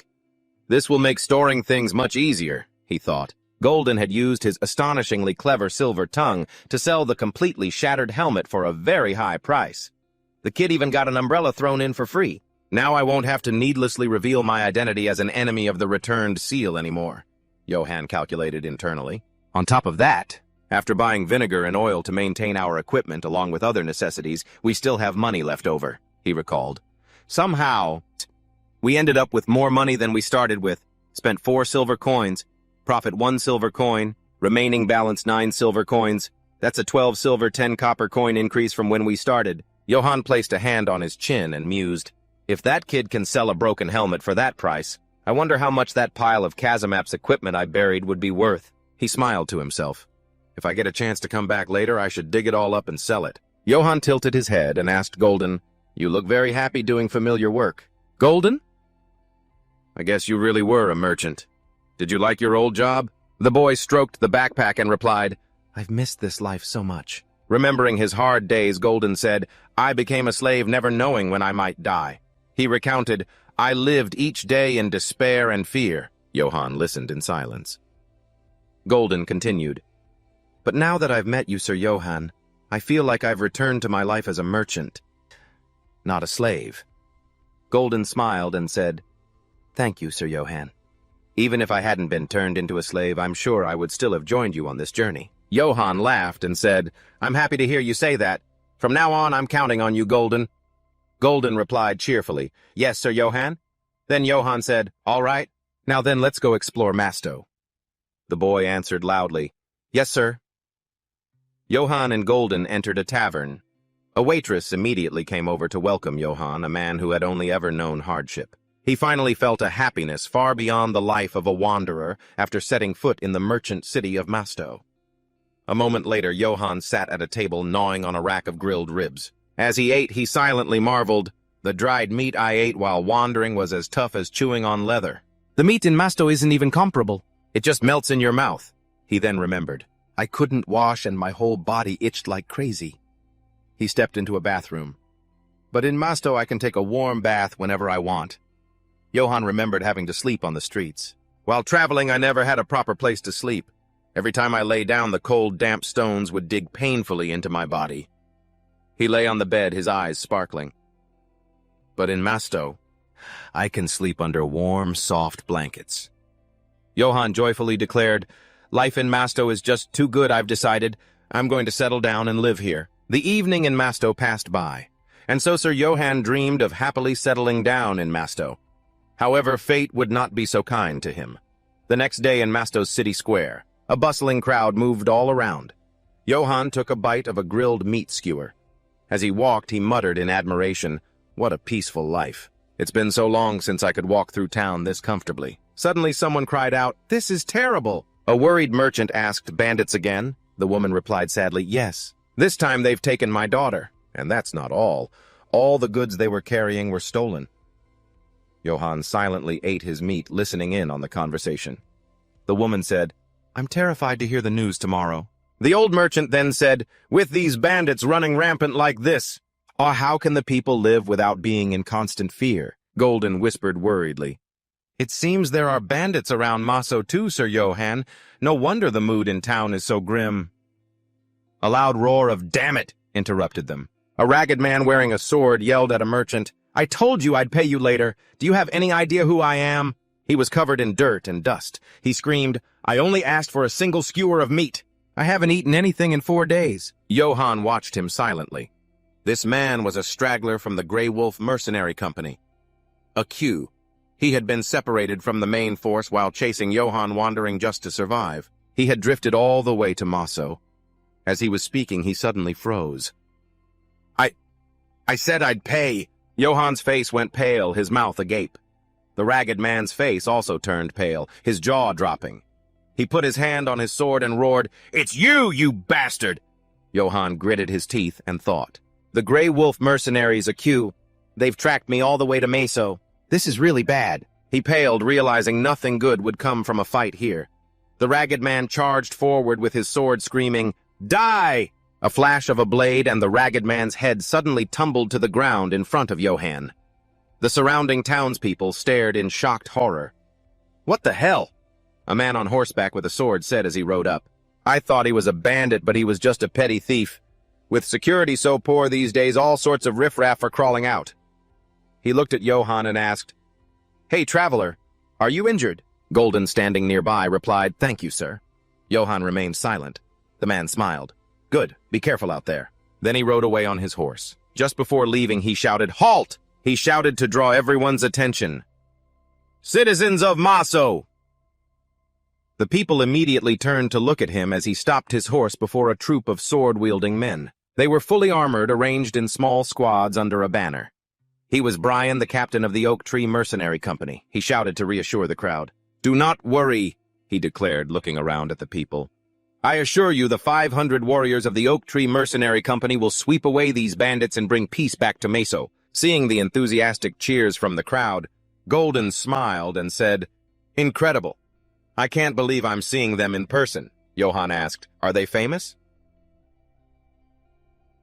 Golden looked up at the banner and replied, Yes, the Oak Tree Mercenary Company. They're said to be one of the Empire's top mercenary corps. It looks like there really are bandits prowling around Maso. They must have been hired to take care of them. Johann frowned silently, realizing that if that man hadn't stepped in, his identity might have been revealed. He looked at the meat skewer in his hand and thought, And if that had happened, there's no way I could have stayed in Maso, especially with the entire Empire hunting me. He then remembered the curse. From this moment on, you will know only suffering. Johann gritted his teeth and told himself, Snap out of it, Johann. You're still a fugitive. He thought of Elzan. The only way for you to survive is to build a solid relationship with the Katana Merchant Guild. Not even the Emperor can carelessly interfere with a merchant guild. Johann remembered Elzan's trembling form. He thought, fortunately, Elzan holds me in high regard, which gives me an opportunity to connect with the Katana Guild here in Maso.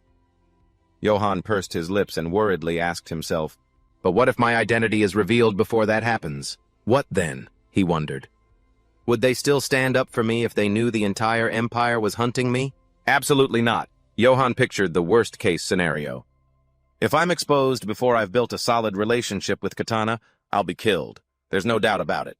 He clenched his fist, reminding himself, My goal is clear.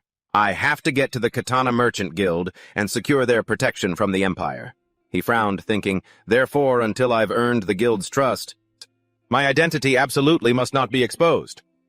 Suddenly, a voice called out, Pardon me, are you perhaps Sir Johann? The emblem of Elzon's Merchant Guild caught his eye. A cat-beast-kin girl was bowing to him. I am a personal maid for the Katana Merchant Guild. My name is Ivelker. Johann pressed his lips together and listened in silence. I've heard about your accomplishments from Sir Bilhan. I must say I am deeply impressed. We would like to establish a close relationship with you and your family. She looked up and asked, If you aren't occupied, would you be so kind as to accompany me to the Katana Merchant Guild? Scene change. The Meso branch of the Katana Merchant Guild. Golden was training Kazamap. All right. Kazamap shake. Hey, don't bite me. Meanwhile, Johann was sitting in the living room looking a bit tense. I finally made it to the Merchant Guild. This could be my chance to change my life. Not long after Aeon entered from outside. You must be Sir Johann correct. I've heard about you from Eodang. She took the initiative to introduce herself. Allow me to formally introduce myself. As she said this, Aeon bowed slightly. I am Aeon Branch Manager of the Master Branch of the Katana Merchant Guild. My name is Aeon. I am the Branch Manager of the Katana Merchant Guild at the Master Branch. Yes. Seeing this, Johann also hurriedly introduced himself. Yes, I am Johann of the Itz clan. It is a pleasure to meet you, she replied politely. The pleasure is all mine, Sir Johann. At that moment, Aeon invited him. Shall we talk over some tea? Johann agreed. Sounds good. Let's do that. When she brought out the teacups, Aeon cleverly introduced the drink. This tea is a trade good brought back from the Mediterranean region, Aeon added with a radiant smile. I hope it is to your liking. Johann forced a smile, thinking to himself, this is coffee. But he then replied politely, Thank you for this drink. After taking a sip, he hesitated for a moment before asking, The aroma is wonderful. Is this tea made by roasting the beans of a fruit and then brewing them? Faced with Johann's knowledge, she exclaimed, Precisely. You truly have a keen eye. It's rare to meet someone who recognizes it. Now Aeon didn't beat around the bush any longer. Shall we get down to business? Her next words nearly made him choke on his drink. We can surmise the reason for your visit. Panic was written all over Johann's face. Damn it. Have they found out that I'm wanted by the Emperor? Aeon hummed. Well, that is... Because... A second later, she spoke with a sympathetic expression. You are harboring a great ambition in your heart. Her words left him stunned. Aeon recalled I heard the story from Eodang. According to him, you protected the innocent and showed mercy to your surrendered enemies. I see a man like you coming to Masto, a place where pillaging is rampant. I can sense your ambition to save this city with your own two hands. Johann held his head in exasperation, thinking to himself, I have no idea what she's talking about, but I'll just play along for now. With that in mind, he spoke up. I see. You have seen through my true intentions. She gently reassured him ambition is not a bad thing. On the contrary, it is a quality of the worthy. At this point, Aeon suddenly leaned close to his ear, and our guild loves to sponsor the ambitions of the worthy. At that moment, Johann immediately realized this is it. This is my chance to make a deal, she said cunningly. If you wish, we could even introduce you to the governor of Masto. He froze, looking at her. The governor? A governor is basically on par with a mayor. Can I get both the guild and the mayor on my side? But Johann couldn't contain his joy. If this goes smoothly, even if that old emperor shows up himself, he won't be able to do a thing to me, no matter what I have to accept this offer. However, he remained level-headed. Thank you for the offer, but could you tell me exactly what the sponsorship from the Katana Guild entails? Aeon listed them off directly. Sponsorship from the Katana Guild means all the services our company provides, restaurants, inns, and even entertainment services. You can enjoy anything you want under the name of Katana. But of course, it's possible we will stop the sponsorship if your spending becomes too extravagant. As she said this, she suddenly raised her hand to signal. However, there is one condition, Aeon declared firmly. You must promise to fight under the banner of our guild, whenever we need your help. Hearing this, Johann understood their intentions. He narrowed his eyes slightly. In other words, you want me to take care of the bandits threatening the city, but she denied it. No. Aeon explained the Carulia Mercenary Corps has already been dispatched for that task. We want you to do something else, Sir Johann. But this only made him more confused. Something else. A second later, the smile on her face turned cunning. Eon recounted with a sigh recently. The number of shopping districts at odds with us has been increasing. They say the Katana Guild is monopolizing the market. The louder they complain, the harder it is for us to handle. The expression on her face was now chillingly cold. We want you to eliminate the members of those disgruntled districts. And their children, too, for good measure. That is our only condition. Aeon asked, hesitantly probing him. So what do you say, Sir Johann? At this, he crossed his arms and thought for a long time. It was unclear what he was thinking, but the expression on Johann's face was somewhat fearsome. Time passed, and it was already dusk outside. Johann finally emerged from inside. As soon as he saw him, a delighted Golden ran over to ask Sir Johann, "You're back. How did it go?" But Johann remained silent, his face dark. This made Golden extremely worried. "Sir Johann?" But just then he broke into a smile and shouted an order. "Golden time to go get some honey." He was so shocked he froze. What go get some honey? Flashing back to about an hour earlier. At that time, Johann had replied in a low voice, "I refuse."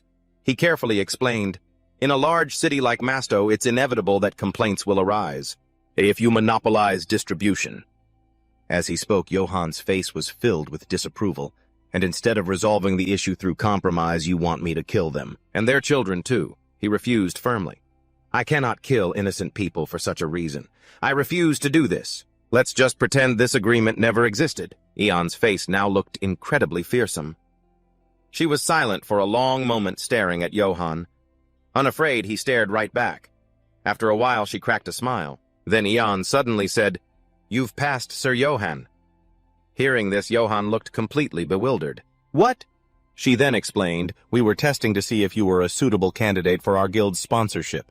Please forgive our rudeness, you righteous knight." Johann asked curiously, "So the whole thing about the monopoly and the complaints from the districts, was that all fake?" Yeon smiled gently and explained, "The Katana Guild has never monopolized distribution, nor have we ever earned the resentment of the districts. On the contrary, we distribute quality goods at fair market prices. In fact, we're quite popular among the merchants." "You'd be surprised how many guilds rip people off," Eon announced with her arms crossed. "In any case, we wish to uphold the terms we've proposed. That doesn't mean we expect you to head to the battlefield immediately," she added as if recalling something. "The Oak Tree Mercenary Corps has already gone to suppress the bandits. Please feel free to rest and enjoy Katana's sponsorship in the meantime." With that, Eon extended her hand. "What do you say, Sir Johann? Will you shake on this partnership with me?" Johann couldn't help but beam. A second later, he immediately agreed. "Wonderful, I accept. After so many hardships, this partnership is finally sealed. Thank you, St. Luoc. I hope this meeting will be beneficial for both of us." Back in the present, a confused Golden asked, "Sucking nectar. What does that mean?" Johann explained hesitantly, "Well, basically, it kind of means something like, they're going out to eat something expensive. On the Katana Guild's dime." Later, as the two walked and chatted, Golden asked, "So did your talk with them go well?" "Yes. They've finally agreed to sponsor me." He beamed. "Congratulations, Sir Johann." Johann replied cheerfully, "Thanks, Golden." At that moment, Johann gently looked up at the sky, deep in thought. "I got sponsored by a guild the moment I arrived in Masto. Everything's going so smoothly." Thinking this, he clenched his fist with resolve. The bandits around Masto have been causing a ruckus lately. But once the Oak Tree mercenaries wipe them out, this place will be peaceful again. A gentle breeze blew past. Johann was feeling ecstatic. The happy life I've always dreamed of isn't far away now. It's time to relax and enjoy it. On their way, they suddenly heard a piercing scream. When the two went to check it out, they saw flies swarming all over a man's body. His blood was pooled on the ground, and a crowd had gathered around. Standing among them, Johann was so shocked by the sight he froze in fear. "What in the world is this? Why are there dead bodies lying out in the open like this?" At that moment, someone suddenly called his name. "Sir Johann!" Gogyang bowed respectfully. "You've arrived." Seeing him, Johann immediately asked about the situation. "Gogyang, do you know what's going on right now?" Gogyang began to explain. "Yes. It seems the bandits around Masto have become more savage. After murdering the families of the city's merchants, they dumped the bodies here to threaten the city of Masto. The bodies lay strewn across the ground." A second later, a resentful voice cried out, "Damn it!" One of the men began to stir up the crowd. This means nothing has been solved at all. We should make the city of Masto take responsibility for this. A well-dressed man hurriedly tried to explain. No, wait. I heard a rumor that the Emperor himself is the one who incited the bandits. But he was immediately cut off. Nonsense. A moment later, the crowd erupted into an argument.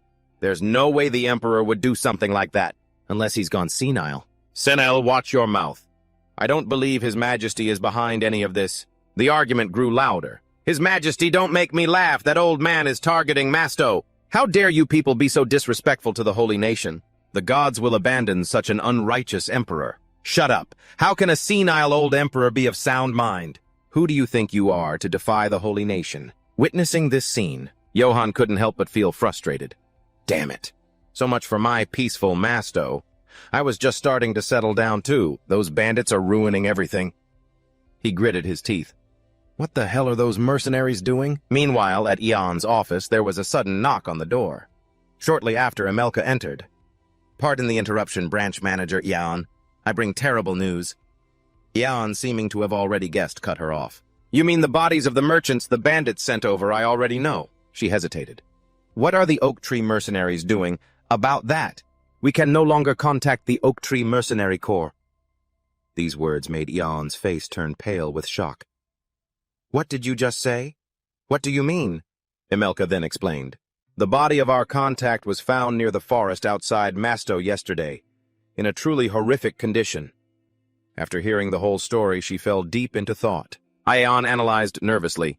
The Oak Tree Mercenary Corps has military strength comparable to an entire city. They're one of the top mercenary guilds in the Empire. There's no way they could lose to a bunch of small-time bandits. At that thought, she slammed her fist on the desk. Emelka. She flinched and replied, Yes, my lord. Jan ordered sternly, Bring me Sueltega the mage of the Iphael River. We need to find out whether they were truly defeated or not, through his prophecy. Meanwhile, at the Iphael River, Sueltega gently placed his hand in the flowing water. I understand. He spoke in a low voice. Katana, you are mistaken. Searching for the Oak Tree mercenaries won't change a thing. A look of curiosity crossed Sueltega's face. He's the one who killed the Emperor's hound and fled, and now he's hiding behind Maso's money. He paused. But things won't go the way that bastard expects. The scene then shifts to the Meso branch of the Katana Trading Company. The door opened gently, and a moment later Sueltega stepped inside. Ivelker flinched at the sight of him and rushed out to greet him. Welcome, sir. Lord Sueltega, thank you so much for accepting Katana's invitation. At that, Sueltega shot her a contemptuous glare. You thank me, and yet you send a wretched carriage driver to fetch me. I thought my back was going to break. Ivelker shuddered at that. My apologies, sir. Yes. She then quickly led the way. First, I will bring Lord Ion here. However, he stopped her. Don't bother. Sir, Sueltega explained, if it's truly urgent, she'll come on her own. Ivelker still looked worried. But seeing this, he shot her a warning glare. Don't make me repeat myself. She replied, terrified. Yes, sir. A while later, Sueltega sat in a chair by the window. He gently stroked his beard. Following the call of the Iphael River, I should be able to meet him here. Just then, Johann was standing in front of the building. So that's him. He thought to himself, the day I finally get to meet the Consul of Maso is here. Johann thought as he walked inside. I absolutely have to get on the Consul's good side so I can settle down in Maso and finally end this life on the run from the Emperor. I mean, I'm the guy who made it all the way to the second round of interviews at a major corporation, you know. His footsteps echoed in the silent space. He wondered, I wonder what the Consul likes. I should have asked Ion beforehand. A moment later, it suddenly went on guard. What's wrong, Kazamapin? Sueltega slowly approached. Kazamapin. That's hardly a name befitting a divine beast. He stared tensely at the man. This old man. Sueltega's gaze was terrifying. How does he know Kazamapin is a divine beast? A moment later, Johann shot to his feet. Who are you?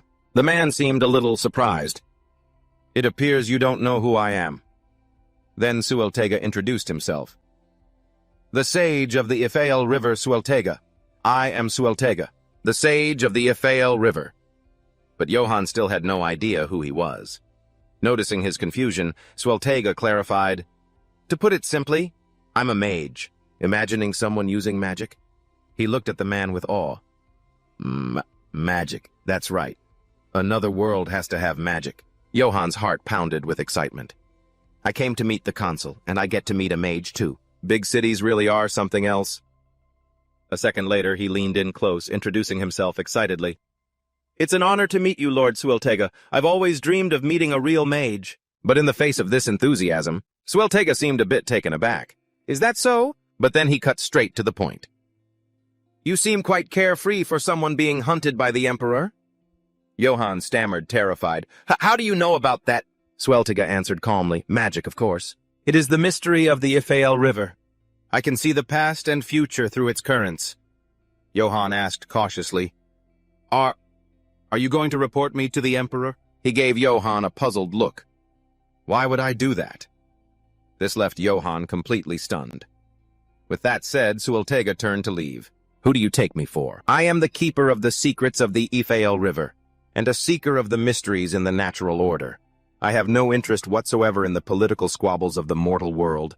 Only the call of the Ifael River can command me. Johann furrowed his brow, thinking to himself, the Ifael River. Now Shuga was also reassuring Johann. If I intended to report you, I would have done it in secret already. Why would I need to announce it loudly in front of you? Hearing that, he felt a bit more at ease. Come to think of it, he's right. If that's the case. As he thought this, Johann grabbed his hand again.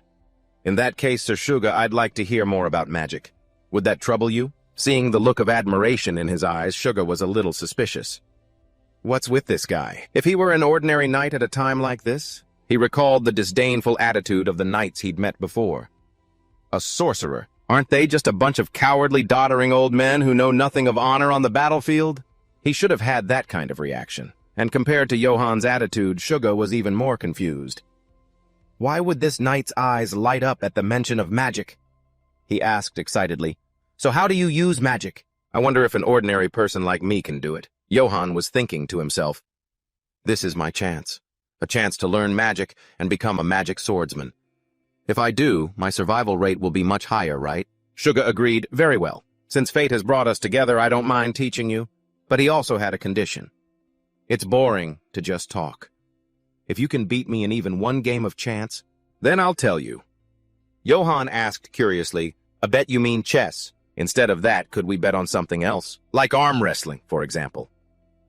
As he imagined arm wrestling, the old man, these words suddenly flowed through his mind. Please do not use force against the elderly and the weak. Shuga chuckled dryly. Arm wrestling, are you trying to bully me? It's not chess. Come here and see this. He turned away coolly. The game of kings is interesting indeed, but how can it compare to the game of gods? Hearing this, Johann was a little curious. The game of gods. A second later, Shuga took out a game board and 2 jars of stones. Seeing it, he hesitated. This is... The moment he saw it, Johann recognized it. It's Go, Shuga said softly. First, sit down. He reassured him, does it look complicated? Don't worry too much. I'll go a little easy on you. Meanwhile, Johann was celebrating internally. My luck strikes again. He confidently recalled his glory days. When it comes to Go, I was a division-level champion. I'm very confident. A moment later, Johann picked up a handful of black stones. I don't know how skilled this old man is, he thought as he seriously held out his hand. But I'm going to win. Shuga didn't hesitate any longer. Well then, let's have a gentle start. Johann smiled with determination. I must win to get his teachings. Johann raised his hand to make the first move. I'll claim his knowledge of magic too. Time passed. 50 minutes later, he now looked exhausted while the old man sighed. Johann hesitated. Sir Shuga.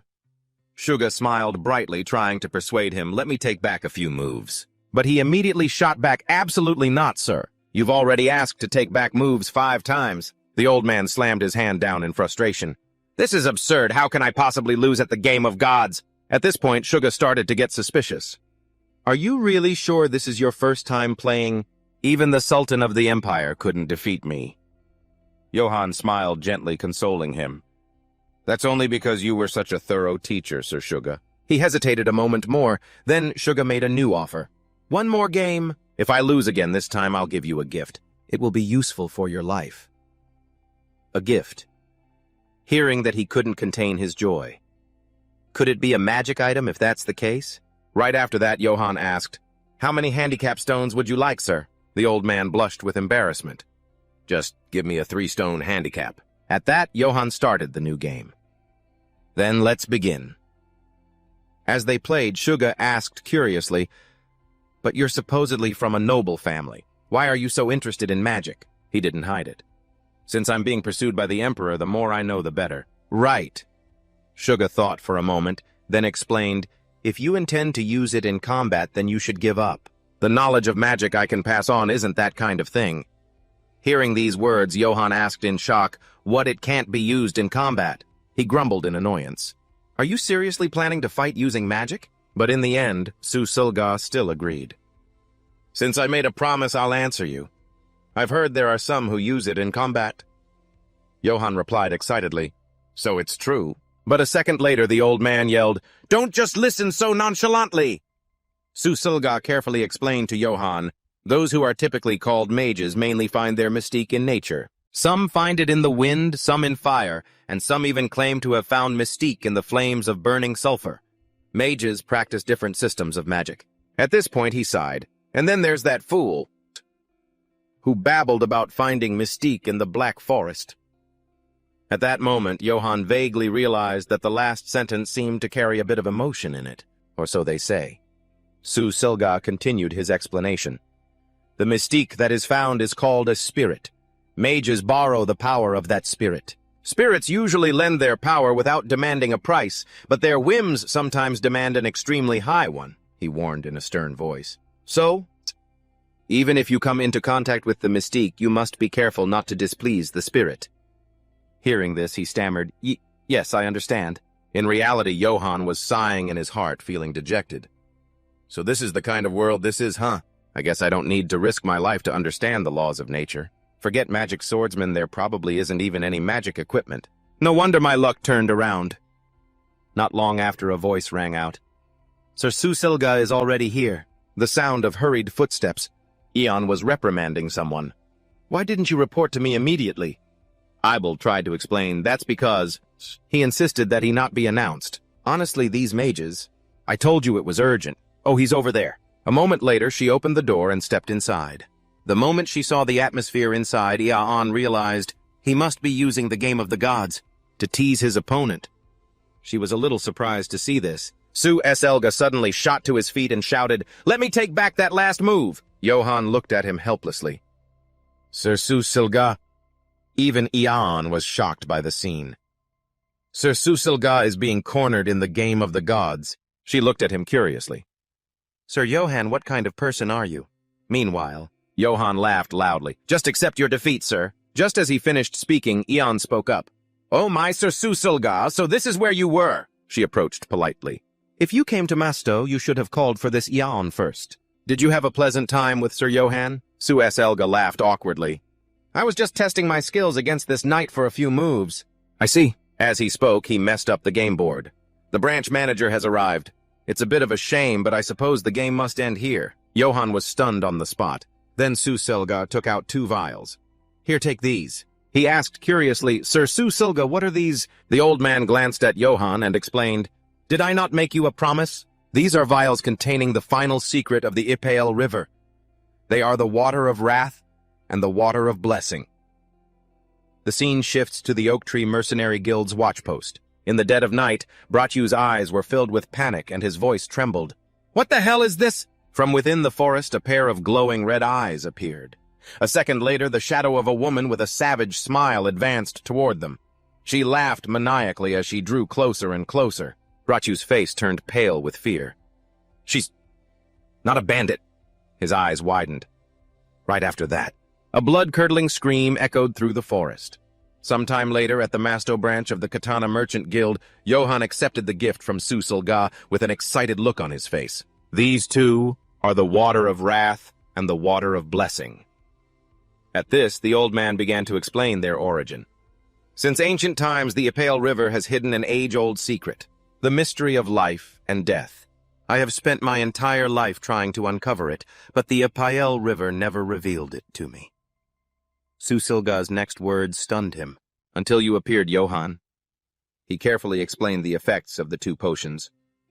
As long as your head isn't completely severed, the red vial can heal you without any problem, no matter how severe the injury. As for the blue vial, it can melt a person with a single drop. Hearing this, Johann exclaimed, "I never expected to receive real magic items like these. Thank you, sir. So magic items really do exist. Phew, these two things have put my mind at ease." Just then, Su Silga remembered and turned to ask the branch manager, "You called me because of the prophecy, didn't you?" Iain hastily recounted, "Yes, Sage. Bandits have appeared around Masto and there have been many civilian casualties." She added worriedly, "The guild dispatched the Oak Tree Mercenary Guild to deal with them, but we haven't been able to contact them for several days. Could it be that they've—" Before she could finish her sentence, he cut her off. "They failed 3 days ago." Hearing that, Aeon was shocked. A moment later, Suzlaga recounted the voice of the Ifeal River. "There is a prophecy. Southeast of Masto, the will of the oak shall be trampled by a rock of steel. Their fate will be severed behind a veil of failure. The inability to stop the flames will engulf the city." That is what the voice of the Ifeal River spoke. The Oak Tree Mercenary Company has probably been wiped out. She hesitated, glancing at Johann. To think the Oak Tree Mercenary Company lost to mere bandits. It sounds like we'll need a city council meeting. Sir Johann, it is time to act in the name of the council. After a moment of silence, he replied in a low voice, "I understand." Scene changed to a large room. The sound of hurried footsteps and Ibn's cunning smile. He pushed the door open and stormed right inside. "Oh my, it seems I'm late." Then Ibn sat down. "Baron Ibn, Van Entover. Now then, let us begin the council. For Masto and for the Emperor." At that moment, his mustache twitched slightly. Seeing this, Johann whispered disdainfully, "What a ridiculous mustache. The Middle Ages really are full of oddballs." Not long after, a voice drew his attention. "Greetings, members of the City Council." Velaco smiled and introduced himself. "Governor of Masto Velaco Giannini. As most of you know, I am Velaco, the governor of this city." Johann looked at him with a calculating expression. Velaco. I need to get on his good side if I want to settle down in a city that not even the Emperor can touch. I have to make a good impression on him no matter what. Even his name sounds impressive. Velaco began tilting his head slightly. "Since all of Masto's influential families have gathered here today, allow me to thank you for taking the time to attend despite your busy schedules." At this, he extended a hand. "Before we begin, I would like to introduce a certain nobleman to you all." Following Velaco's gesture, everyone's gaze turned toward Johann. This is a member of the Itz family who is currently under the patronage of the Katana Merchant Guild. Sir Johann, facing so many stares, he couldn't help but feel nervous. "It is a pleasure to meet you all. I will do my best." The crowd clapped reluctantly. Noticing this, he lowered his head. Immediately after, Ibn changed the subject. "More importantly, Lord Governor, I heard the mercenary group hired by the Merchant Guild failed in their task. To subjugate the bandits. What happened?" He began to wheedle. "If you had just sought aid from the Emperor of the Holy Empire from the start, this would have been resolved cleanly." Those from the anti-Emperor faction immediately stood up to object. "Those bandits only appeared because of the Emperor. He should take responsibility and reduce the taxes he collects from Masto." "That's right, well said." The pro-Emperor faction, not to be outdone, retorted, "Shut your mouths! How dare you insult His Majesty?" Is in the current situation. Your words are utterly treasonous. Neither side would yield. Do you think we can't see through the Emperor's wild ambitions? He unleashed those bandits to throw the city into chaos, and now he plans to station the Imperial Army here. In the midst of all this turmoil, do you have any proof? Show us the proof. You scoundrels, the only reason you're taking your anger out on us is because the mercenaries you hired were so useless. Caught in the middle, Johann felt disgruntled. These old politicians. I have no idea what the hell they're talking about. My ears are ringing. Thinking this, he suddenly felt a sense of fear. So many people here openly support the Emperor. I'll be in danger again if I'm exposed. Despite this, Velaco remained calm, smiling gently. But then his demeanor changed. His voice dropped, carrying a warning. Everyone, please, be silent. As soon as the words were spoken, the entire room fell quiet. Witnessing this scene, he couldn't hide his surprise. After a moment, Aeon cleared her throat with a slight cough and spoke with a gentle smile. The governor understands your concerns and has prepared a contingency plan. That plan is... As she spoke, her eyes showed clear determination. to form a second subjugation force to attack the bandits at their very root. Those present were shocked to hear of this plan. What? He quickly began to flatter.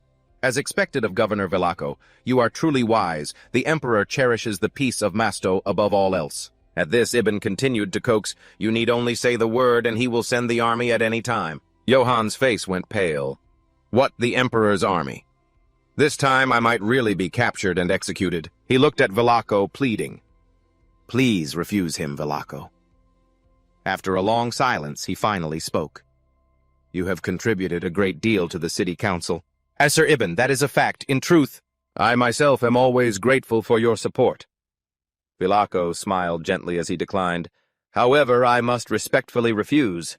Immediately after, he also added a reminder. His Majesty is likely occupied with the recent rebellion in the north. I wish to lighten his burden even if just a little. At this point, Vilaco made his stance clear.